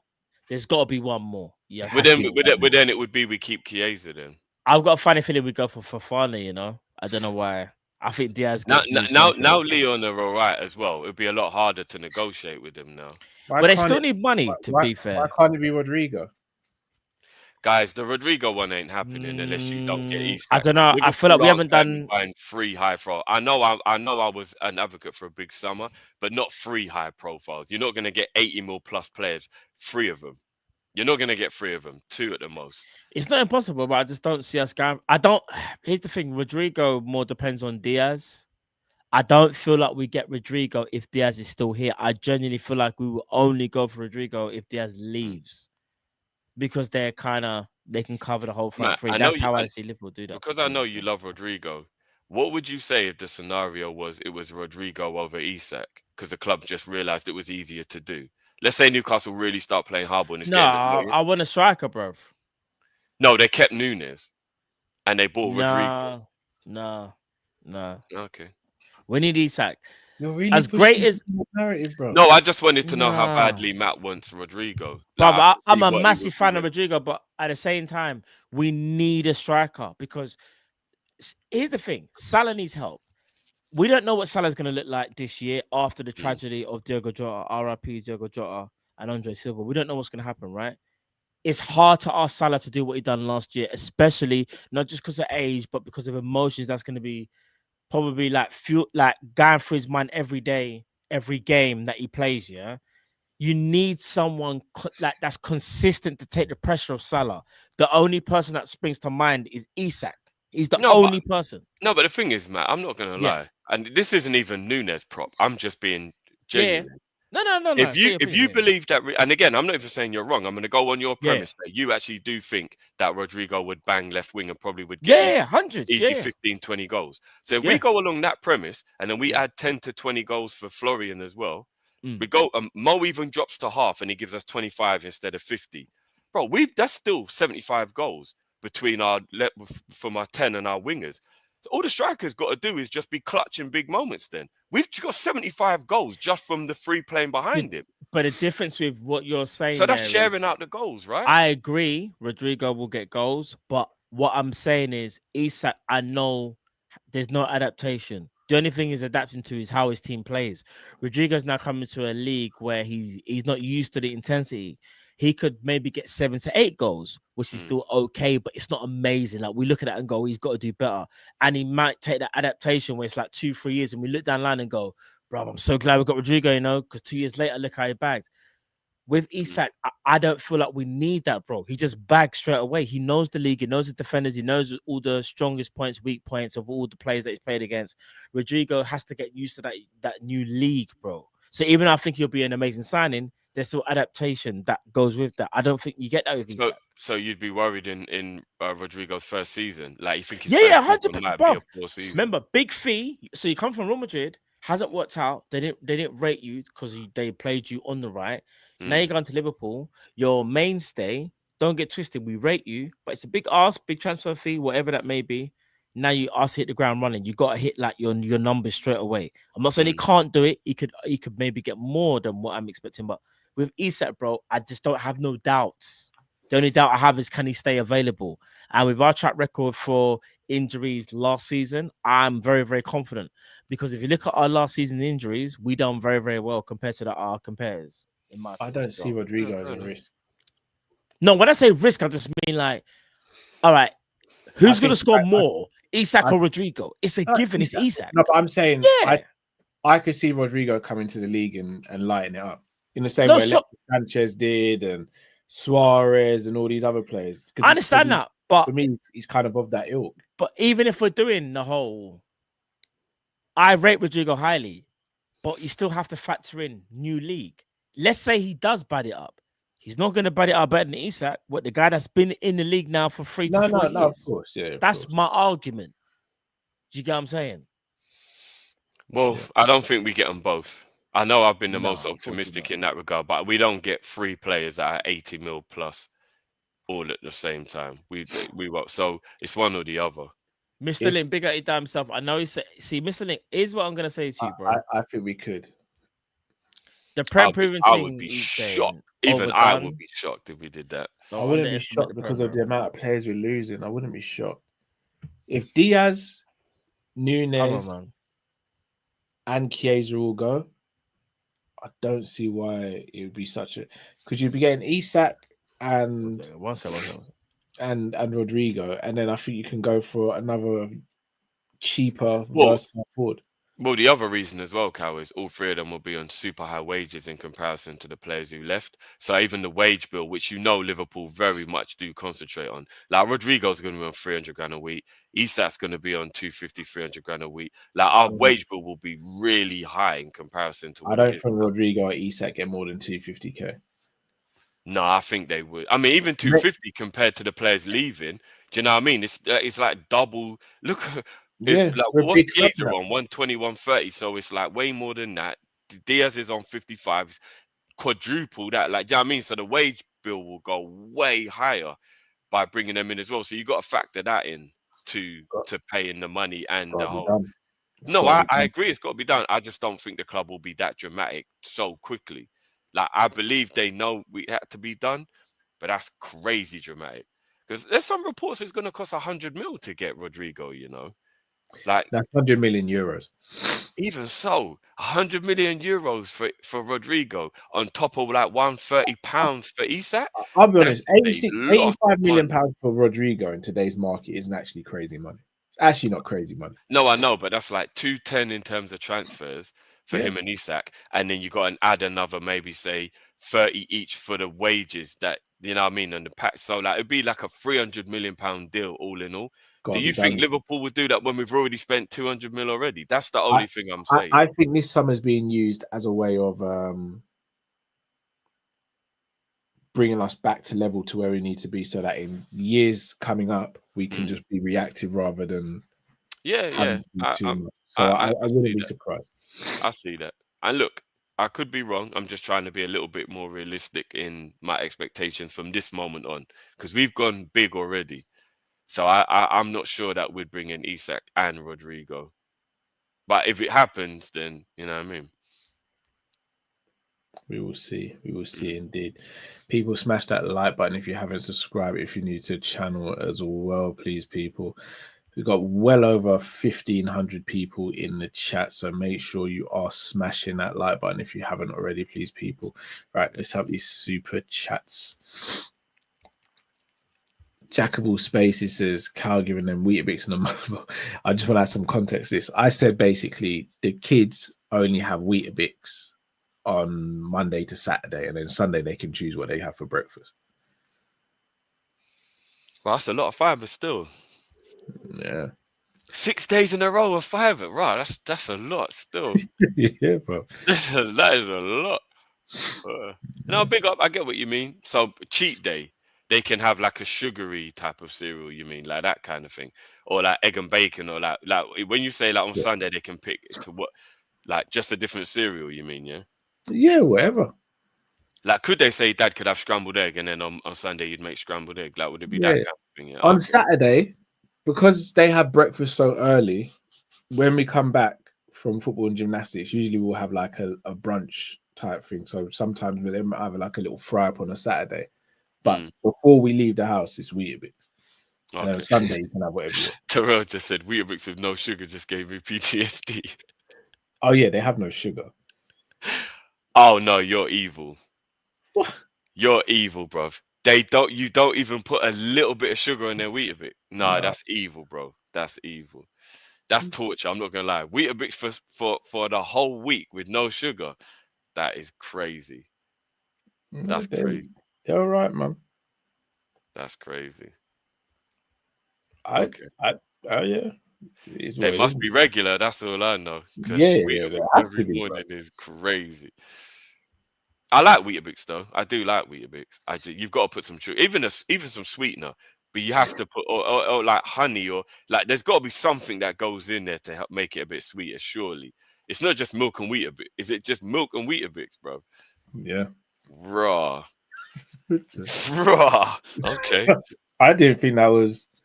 No strawberries, no banana, no, just milk and Weetabix. That's crazy.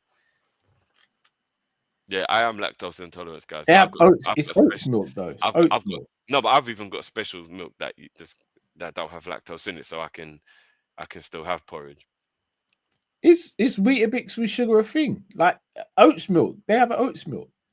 I don't know if oats milk is maybe sweeter or something. I don't drink oats milk.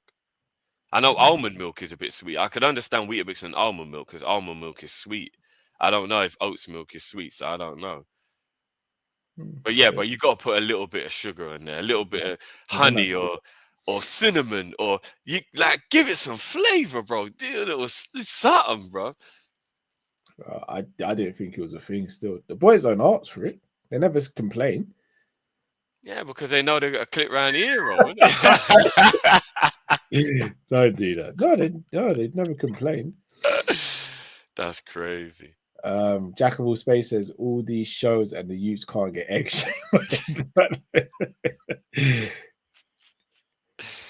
I'm not gonna lie, is monotonous the right word? Tedious. Like having the same breakfast every day must be like, yeah, that's crazy. No variation. What? Not even like the what's the one with the 8 different flavors, and then they can pick in the morning which one they want. What's that? What's it called again? Where you get guys, let me know. Is it kids selection or something? It's like 8 different, like the mini cereals. Yeah, like cornflakes, variety pack. I big up Tommy had a variety pack. I'd have to buy 2 packets. Yeah, a variety pack's done in 4 days, bro. Yeah, you buy two packets to last the whole week, innit? Father, I can buy a box of wheat that's gonna last 2 weeks, bro. What are we doing there? No, but you know what? To be fair, Weetabix is expensive. It ain't like Weetabix is cheap, bro. I don't get. No, Get... Cal, you're not about to tell me they're getting no sugar and no brand. No, Cal, don't. Cal, does it say Weetabix on the box? Oh, it says Weetos. Oh, I don't know. no. I don't know what it says. It's not Weetabix, bro.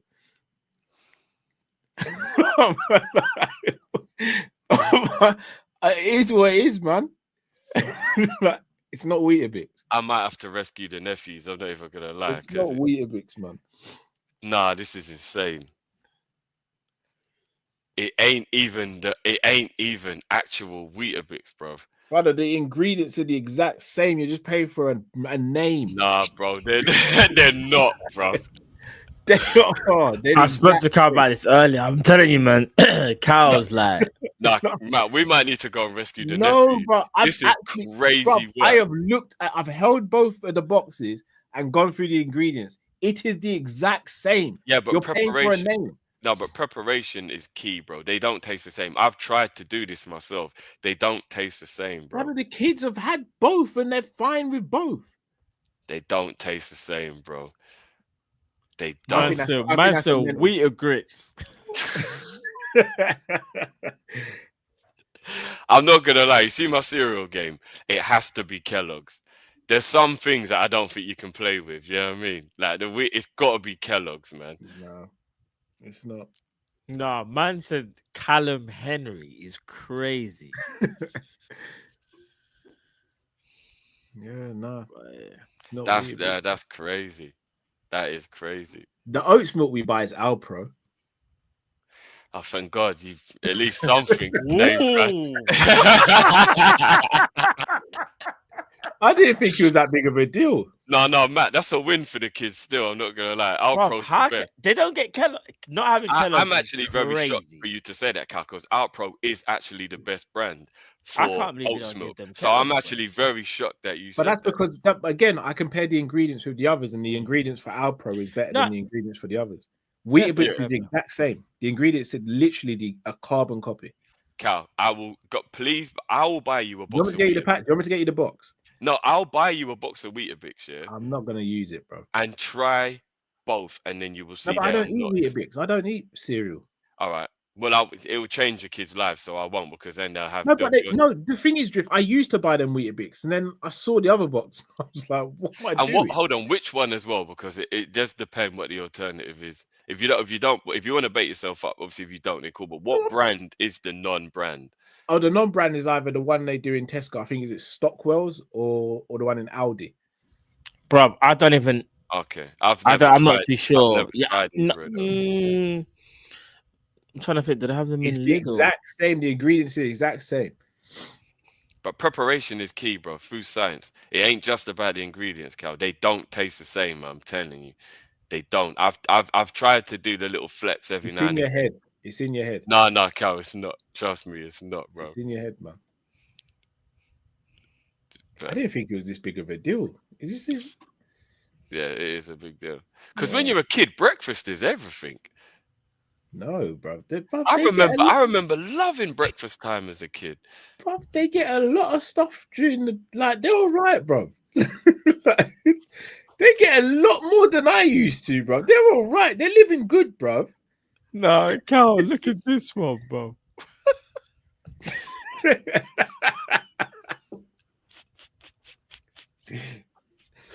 Oh, that is crazy. They're eating all right, bro. Oh, man. They're alive. That's the main thing. They're comfy, man. They're living good. They're happy, man. They're happy, bro. They're living good, man. Living good. Jay says he was in the League of Shadows and he betrayed us. I think that's to do with Lee. Is that it? That was to do with Lee's asked to be Liverpool Lee again. Oh, you know that. The fan base ain't. This is what I'm saying, bro. I said no chance. Jay says Isak to Madrid, Vinny to Man U. Surely Vinny ain't that stupid. Then again, Robinho was stupid. He thought it was going Man United and he went Man City. Yeah. Official AMD speech says, "Big up you, man. Blessings and health to you and yours. Big up yourself." Official Big up, AMD. man. Big speech. up, Hope you're well, AMD. brother. 41 months a member as well, legend. Legend. Shout out to JK, says amazing content, lads. Big up. Been watching since the football banner show. Big up yourself. Big up. Aye, long time in a brethren. Trust me. Yourself. Big up, man. Big up. Official AMD speaks again, says if we get Isak, Cal's level of shamelessness about to reach new heights. I don't even know what I'm gonna do. It's gonna be crazy. Can you promise me that you'll buy the kids Weetabix? No, I'm not doing it, bro. Fucking Bro, do you know how much shopping is nowadays, bro? You Yeah. know... Yeah, of course I do. Bro, I did shopping. It's a struggle, but you could probably find the Kellogg's though. No, I don't, bro. I don't. What apple juice do you buy? For myself, I buy the little brand. But what was you buying before that? Grows Harvest. And where's that from? Tesco. So you're giving yourself Grove Harvest while giving them no brand Grows Harvest. If you would back me up on this one, Grows Harvest was one of the cheaper ones. Yeah, Grows Harvest. It's Tesco's home brand, so it's cheaper than like the apple juice I drink now. The press, I only drink press now. Wait, I just remember that was from Tesco. Yeah, I'm not gonna lie, Tesco more upper echelon. But I buy my juices like Lidl and Aldi. I'll be real, because even Aldi only. I don't buy juice. Asda sometimes when they got 2 for $3.50. Yeah. I don't do Asda anymore. They're just a diabolical superstore. I don't do them anymore. Yeah, I'll be real. Asda, yeah. They're non Asda products are more expensive Lidl than a lot of the other stores, which I don't get. Oh. I guess it's to force you to buy their product, I guess, in it. They'd rather you bought their brand, but their brand is the worst quality for me out of all of the like home brands. Do you know what I mean? Like, I remember Matt was agreeing with me because he was sick at Asda because Asda was the closest to him. Like, Asda's home quality food is horrible. I don't like it, man. Yeah, Asda, I don't rate Asda. Yeah, I don't like their home brand at all. Yeah, I do a lot of my stuff in Aldi and Lidl, man. I'm not gonna lie, Aldi and Lidl actually do have some nice stuff. They actually do. Their food yeah, 100. But Lidl nice. is elite, you know. Yeah, their juices are insanely good. Lidl is serious. That Lidl's bakery good. Bro, is good. Yeah. The only thing I don't like it being open though. I know. Yes, that's why I only buy it in the morning. It's only if I get there in the morning when I know it's only been there for a little while. I'm very funny with the open stuff. Because I just see people picking stuff up. Obviously not with their hands, but I see them picking it up and then putting it back, and I'm like, I know. And even them breathing on it, bro. Yeah, no, obviously this time of the year you get flies and all that. Flies are inevitably gonna go on it. It's not for me, man. That's the reason why the stuff is beautiful though. I can't like the stuff does. No, it is. Open fruit is why I've got a problem as well for the same thing. People like feeling it up and putting it back. So I like to buy fruit that's in closed bags. Just for that. Like a lot of people, I watch people just feeling it up and putting it back. I'm like, pause. No, it's true though. Yeah, that's kind of true. They go mad. Pause, but they go mad though. They go mad. Feeling up and putting it back is a wild statement drift. I'm not. Promo says, feel like Newcastle are playing us if they get Ekitike. Yeah, potentially. Big up Uncle Rod's in the building, says there's no more Cal curse the Bumper Club. Big up yourself, Uncle Big Rod. Up Uncle Rod. Come on, man. Says Cal deleted the slow jams. We send him. For real. Official MD speech says Drifty's Dream Maker speech real bad, man. 4-year-old Virgil says Newcastle bidding for Hugo to force us to go for Hugo. Didn't look at that. Didn't even think about that one. That could be some 4D chess right there. Still, yeah, could be. Eddie says, I would take Benjamin Sesko at Liverpool. Yeah, Sesko. Yeah. Fairs. Shout out to Lauren, says pre-season for Newcastle begins. Isak is back. They bid for Ekitike. No way we'd let Newcastle have a free run at Ekitike and Yokeres at Arsenal if we didn't have something cooking. I agree, Lauren. Yeah. Fully agree. That's what we spoke about, isn't it? Yeah. West Coast FCLA says we wanted Amorim, Alonso, and Gerrard. Laughing face. We got to speak. They brought us Slot. At this point, I fully trust Edwards and Hughes will make the right decision. #Isak. Yeah, just we won't even spend long on this. What happened yesterday in the show, boys? What happened, man? What do you mean? We all just came to a very sensible conclusion that it would have been a really poor idea to replace Klopp with Gerrard. And I think we all stand on it. I know it hurts your feelings. Slot was the right appointment. The slot was the right appointment, though. No, you can have your opinion. Yeah. But were you laughing about it? We were laughing about the idea of you finding it the best idea. So you were laughing at it then. Cool. All right, cool. We'll speak offline. LB04 says Callum with fraudulent Sanderson Group propaganda. I'm not lying, man. I have to be honest. You know what I mean? No, I hear it. We was. LB, you ready? LB, you made the list this morning. They laughed. Eddie says, actually, that's wrong because I don't want Isak. You don't want Isak, Eddie. That's a shock. Bro. Big up to Abdi says, speaking of nines, Pedro, wow, Drifty, you're right. He's a baller. Are we doing this based off what? 3 games? No, of course he might not like keep this up all season or whatever, but like he is a very good player. I think he's shown what it is. He's a massive upgrade on Jackson. This is like I need to the. I was gonna say I need to see this in the Prem though. He's the killer. If he gets 15 to 20 goals, I'm gonna sit there and go, yeah, João Pedro. He has the talent, but I didn't think I thought it was a pen merchant. I'm waiting to see though. I'm not gonna get gassed off the tournament and go. No, but you lot know I'm not. I love Pedro. You know, this has got nothing to do with a move to Chelsea. I wanted us to get. You've rated him. You've always rated him. Yeah, you've always rated him. Top quality, man. He's absolute top quality. You've always rated him. He's a good player. Big Les says, "Calby, the beggar who goes home in a Rolls Royce to a mansion." I wish, bro. I wish. Rolls Royce to a mansion. Lauren says, "Drift, we could be tapping up Isak." We could be, to be fair.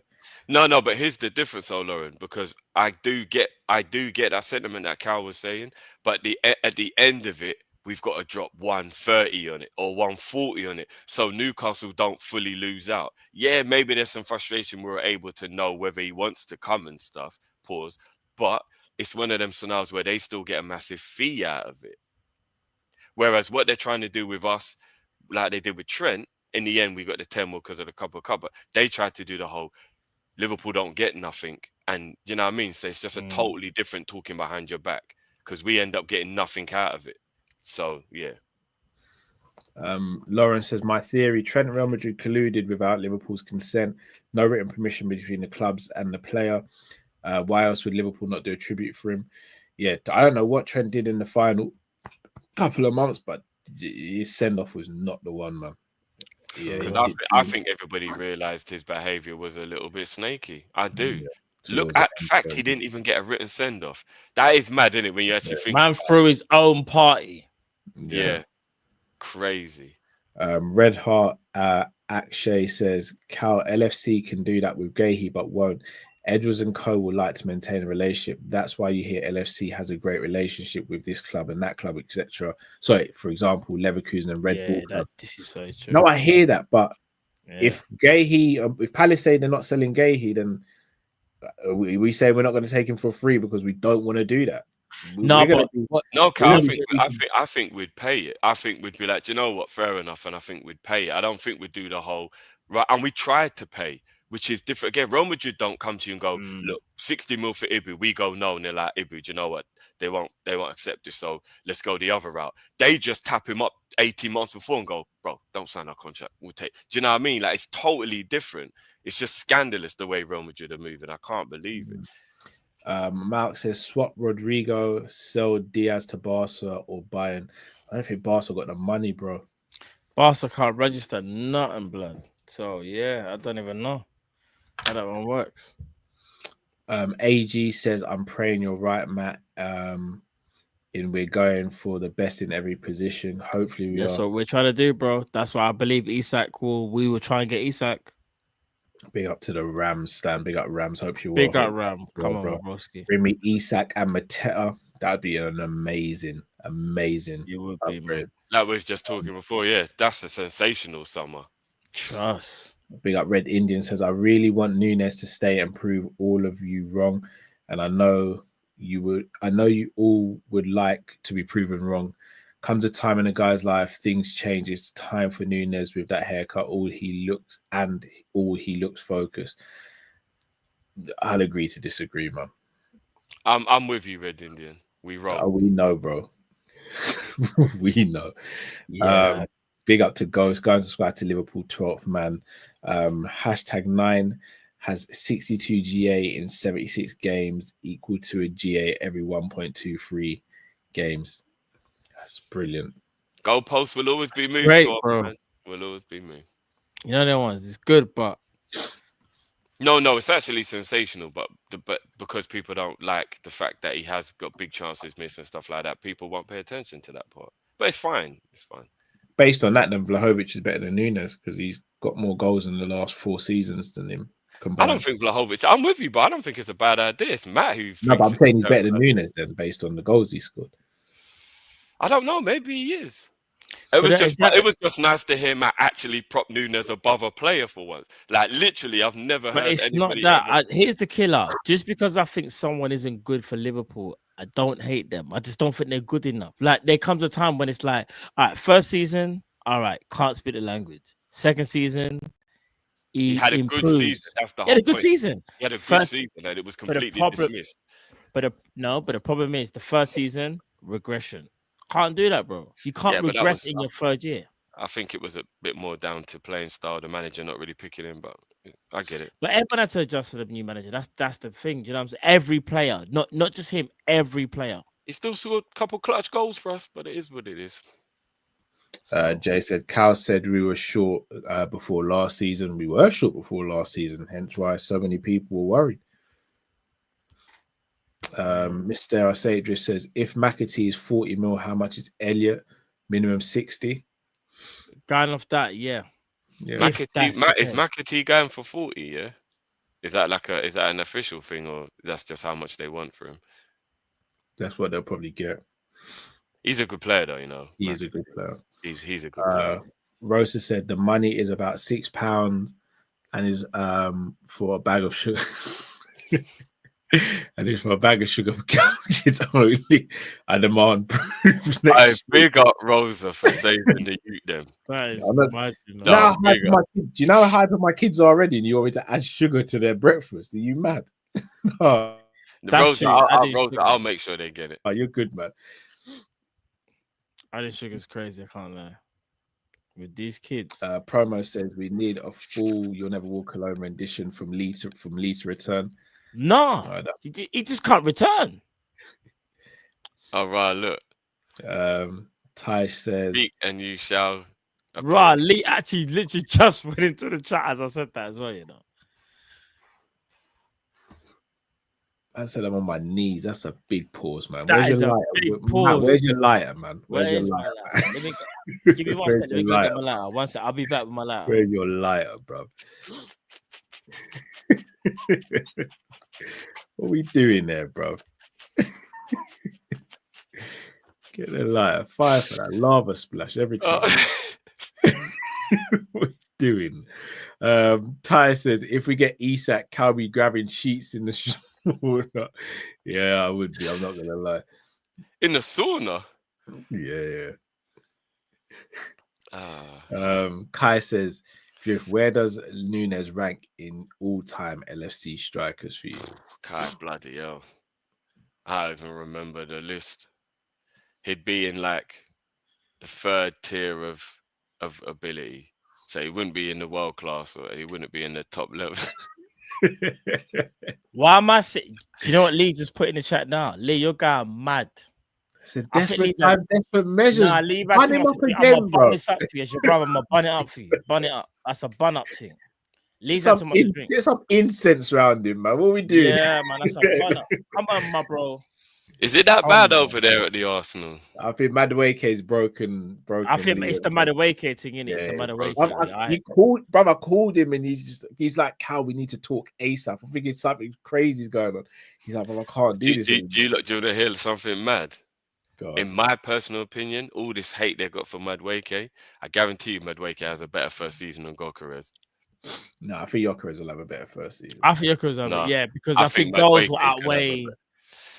Gyökeres will score goals. Gyökeres has got to score those goals, then, right? No, I think he'll score, but obviously he's not going to score the same amount of goals as Puskov, but he'll get like 15 in the league, maybe. Madueke, 15 and 18. remember, Madueke, the most he's ever got in the league is like 7. No, not just talking stats. I just think Madueke will have a better season than Gyökeres. Oh, fair play. I'm not just talking stats. I'm just talking like at the end of the season when you look at how well they played. I think Madueke will have a better season. Oh, fair play. You think that? Fair play. Yeah.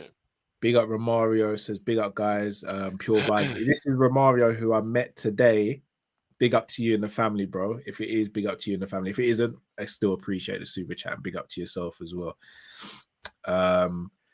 Jay says Gerard would have had us down with United. I'm gonna add you to the list. Whoa. J.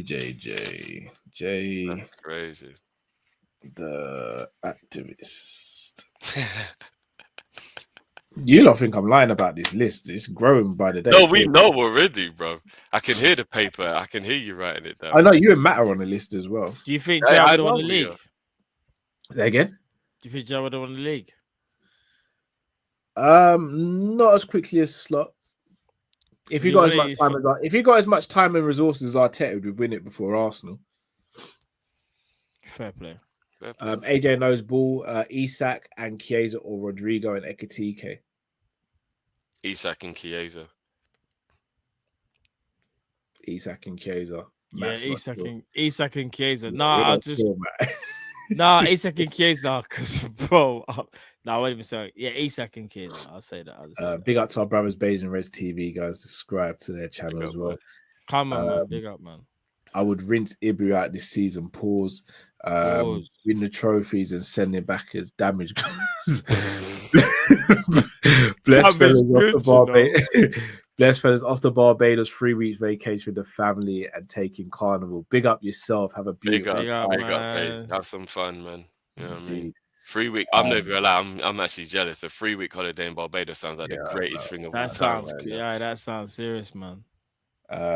Jade Activist says can't have been short if we won the league, but we also fell short in the other competitions. Jay, I told you I'm not just here for one trophy every season. You man can do that if you want it. I'm here for all 4. We might have to do a Cal versus Jay. This is an interesting. No, Jay's my guy, man. I don't know actually with his last comment. Maybe not now. Ty says Drift. You didn't know that Cal has been eating good off the supers and bought himself a home sauna. You need to read the I had no idea, bro. I said a home sauna. Drift. I've got myself a portable sauna. That's what I've got. Oh, this is real. You're being real. I thought it's just a joke. No, it's a portable sauna. It's not expensive. You bought a portable sauna? Bro. I found an opportunistic deal in the market, mate. Yeah, I did. I'm not gonna lie. I need to check the balance sheet. Something, mate. What? You don't believe when I'm frugal. I got a T-shirt that was worth £95 today for absolutely free. How did you bought a portable? Send me the link. Where you get it? In fact, don't even say where you go. Just send me the link. I need to see I'll send it to you. Cal, wait. You didn't steal it. No, come on, Drift, mate. You think I'd have just been this brazen? You said How big like FSG now? For like, money out of nowhere, bro. You said for free, man. Bro. I'm FSG. I spot bargains. I know what I'm doing. I navigate. A £95 T-shirt is a very expensive T-shirt, so imagine me paying £95. No, you would never pay £95. I would never pay £95. I would never pay that much. Never. The most expensive T-shirt I think I've ever bought is £20. That's a lie. You bought a Liverpool T-shirt. Most of my Liverpool shirts are actually presents. No, but you don't lie. You never bought one yourself? I bought one. I bought the first Nike kit. And how much did it cost you? Remember, we got a discount for my brethren who worked at Nike. Oh, yeah, that's kind of true. Yeah, we did.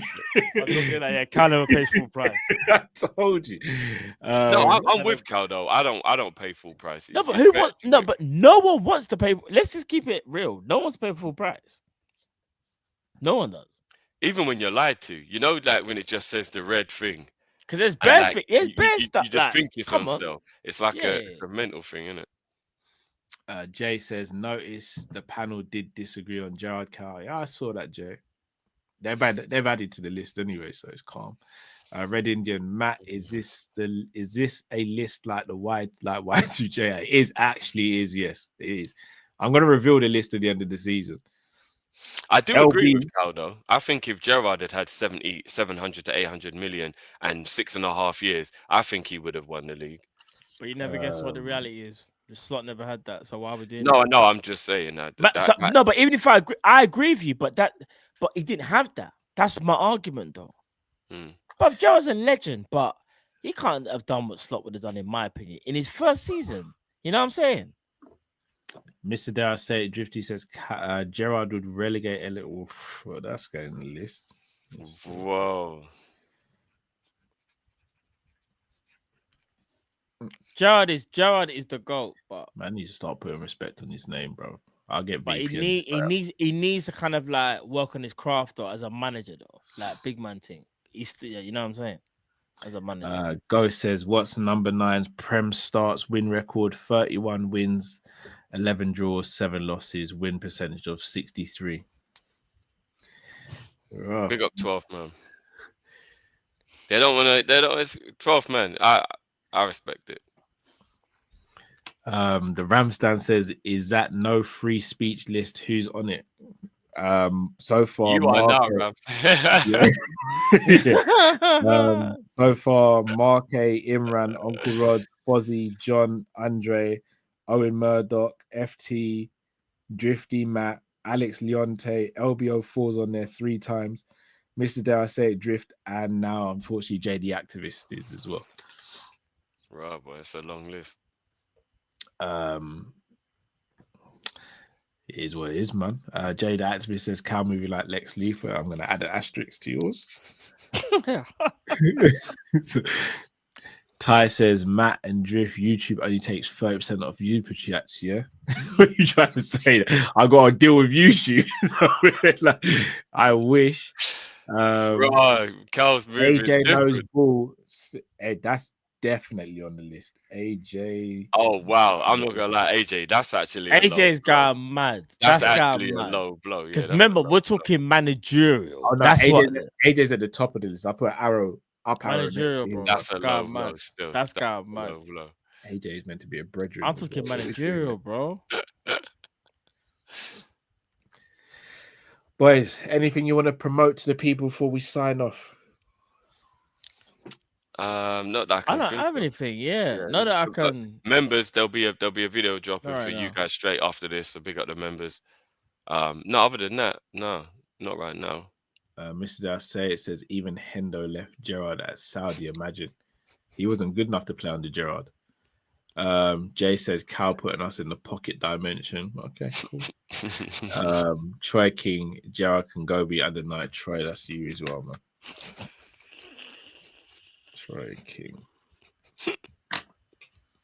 Gonna have an Excel spreadsheet by the time the season starts, let alone finishes. No, all jokes aside, the bigger Stevie G, but he has to kind of like you can be an amazing player, but not a great coach. He's got to learn, bro.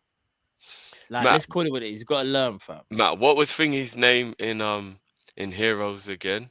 Was it not Cypher? What was his name again? Sylar. Yeah, Cal's moving like Sylar right now with that list, bro. Man, I'm to start watch their back, bro. Lee rebranded, as he's now called, says, guys, I will be live on Kopish tomorrow so we can talk as a family. # Liverpool Lee. You got a lot of making up to do to the family. Live when and what time? Yeah, I'm confused about this new information. Yeah, it's something that I don't know about. What is he live? Unless Cal's been negotiating with Lee. Like Cal, you been negotiating with Liverpool Lee? No. I was just told some of the things he's willing to do to win the fan base back. He's very a Lee Bomber, yeah? Is that what's going to be happening? He is very, very desperate to be back on this side of the fence. I would be as well. We're great over here. If I saw my manager sign another centre back / left back, even I would be like, yeah, it's time to move club, bro. Oh, don't lie. Can that guy play left back as well? Mosquera, no. But what it is, Mosquera can play centre back though, isn't it? Mosquera. Yeah, no. But if you said he can play left back as well, I would have said no. No, I'd add that for the bands, but I mean, technically, another defensive signing. It makes sense for them as a signing because I'll have him, Kiwior as the backups, and then you've got your 4 fullbacks as well. No, if you just a centre back, that's fine. But if he was another left back that can play at centre back, it would have been a fetish at left back at this point. It would have been what the hell? Yeah. Sterling, Madueke, Havertz, all from Chelsea. That's your manager. Crazy. But you're crazy though, so you know. Tom Little's definitely made the list as well. What is this? Do you know what I do think though? I do think people get a bit carried away when they talk about Gerrard as a manager. Like he didn't win at Rangers. Because all they do is they just think about didn't do that well at Aston Villa. What are we doing there, man? Man, disrespecting Gerrard. Is that what we're doing? When Gerrard was in the reserves played well, and then when he went to Rangers, he actually was a brilliant manager for Rangers. So I think people are a bit over the top. Because I've heard people saying he's a worse manager than Lampard. No, he's not. No, he's not. I need a name. Who said that? If you scroll back, someone in the chat said it. Cool. Smoke. That type of stuff is way too far. Gerard he actually was really good for Rangers. People acting like he's tragic. No one said he's tragic, bro. That's crazy. That's taking it too far. Right, all it is that he's got to learn and get better and improve. And one day he can become a Liverpool manager. He's just got to improve. That's all he's got to do, bro. Don't rush Gerrard's story as manager. Do you know what I'm saying? Don't rush it. Let him land. I would say big up to you lot in the chat, but Mum taught me not to lie in it. Safe for watching. Matt, if you got anything else you want to add? Nah, love as always, man. Big up the chat, man. Like, come on, man. Like, Mr. Dar said Gerrard had a work record with Lampard and Ole. At what club, though? I'm not gonna react. Look at me being mature. I'm not gonna react. Listen to understand, not to respond. Yeah. That is quite possibly one of the best skills you can have in life. So yeah. Anything you brothers want to add? We move. Big up everyone. No, not really, bro. Other than I ain't gonna say nothing. I'm just gonna leave this there still. Thumbs up for everybody. Big up. People, smash that like button till we see you again. Stay safe, stay blessed. Be Kopish around people. Peace. What them, man?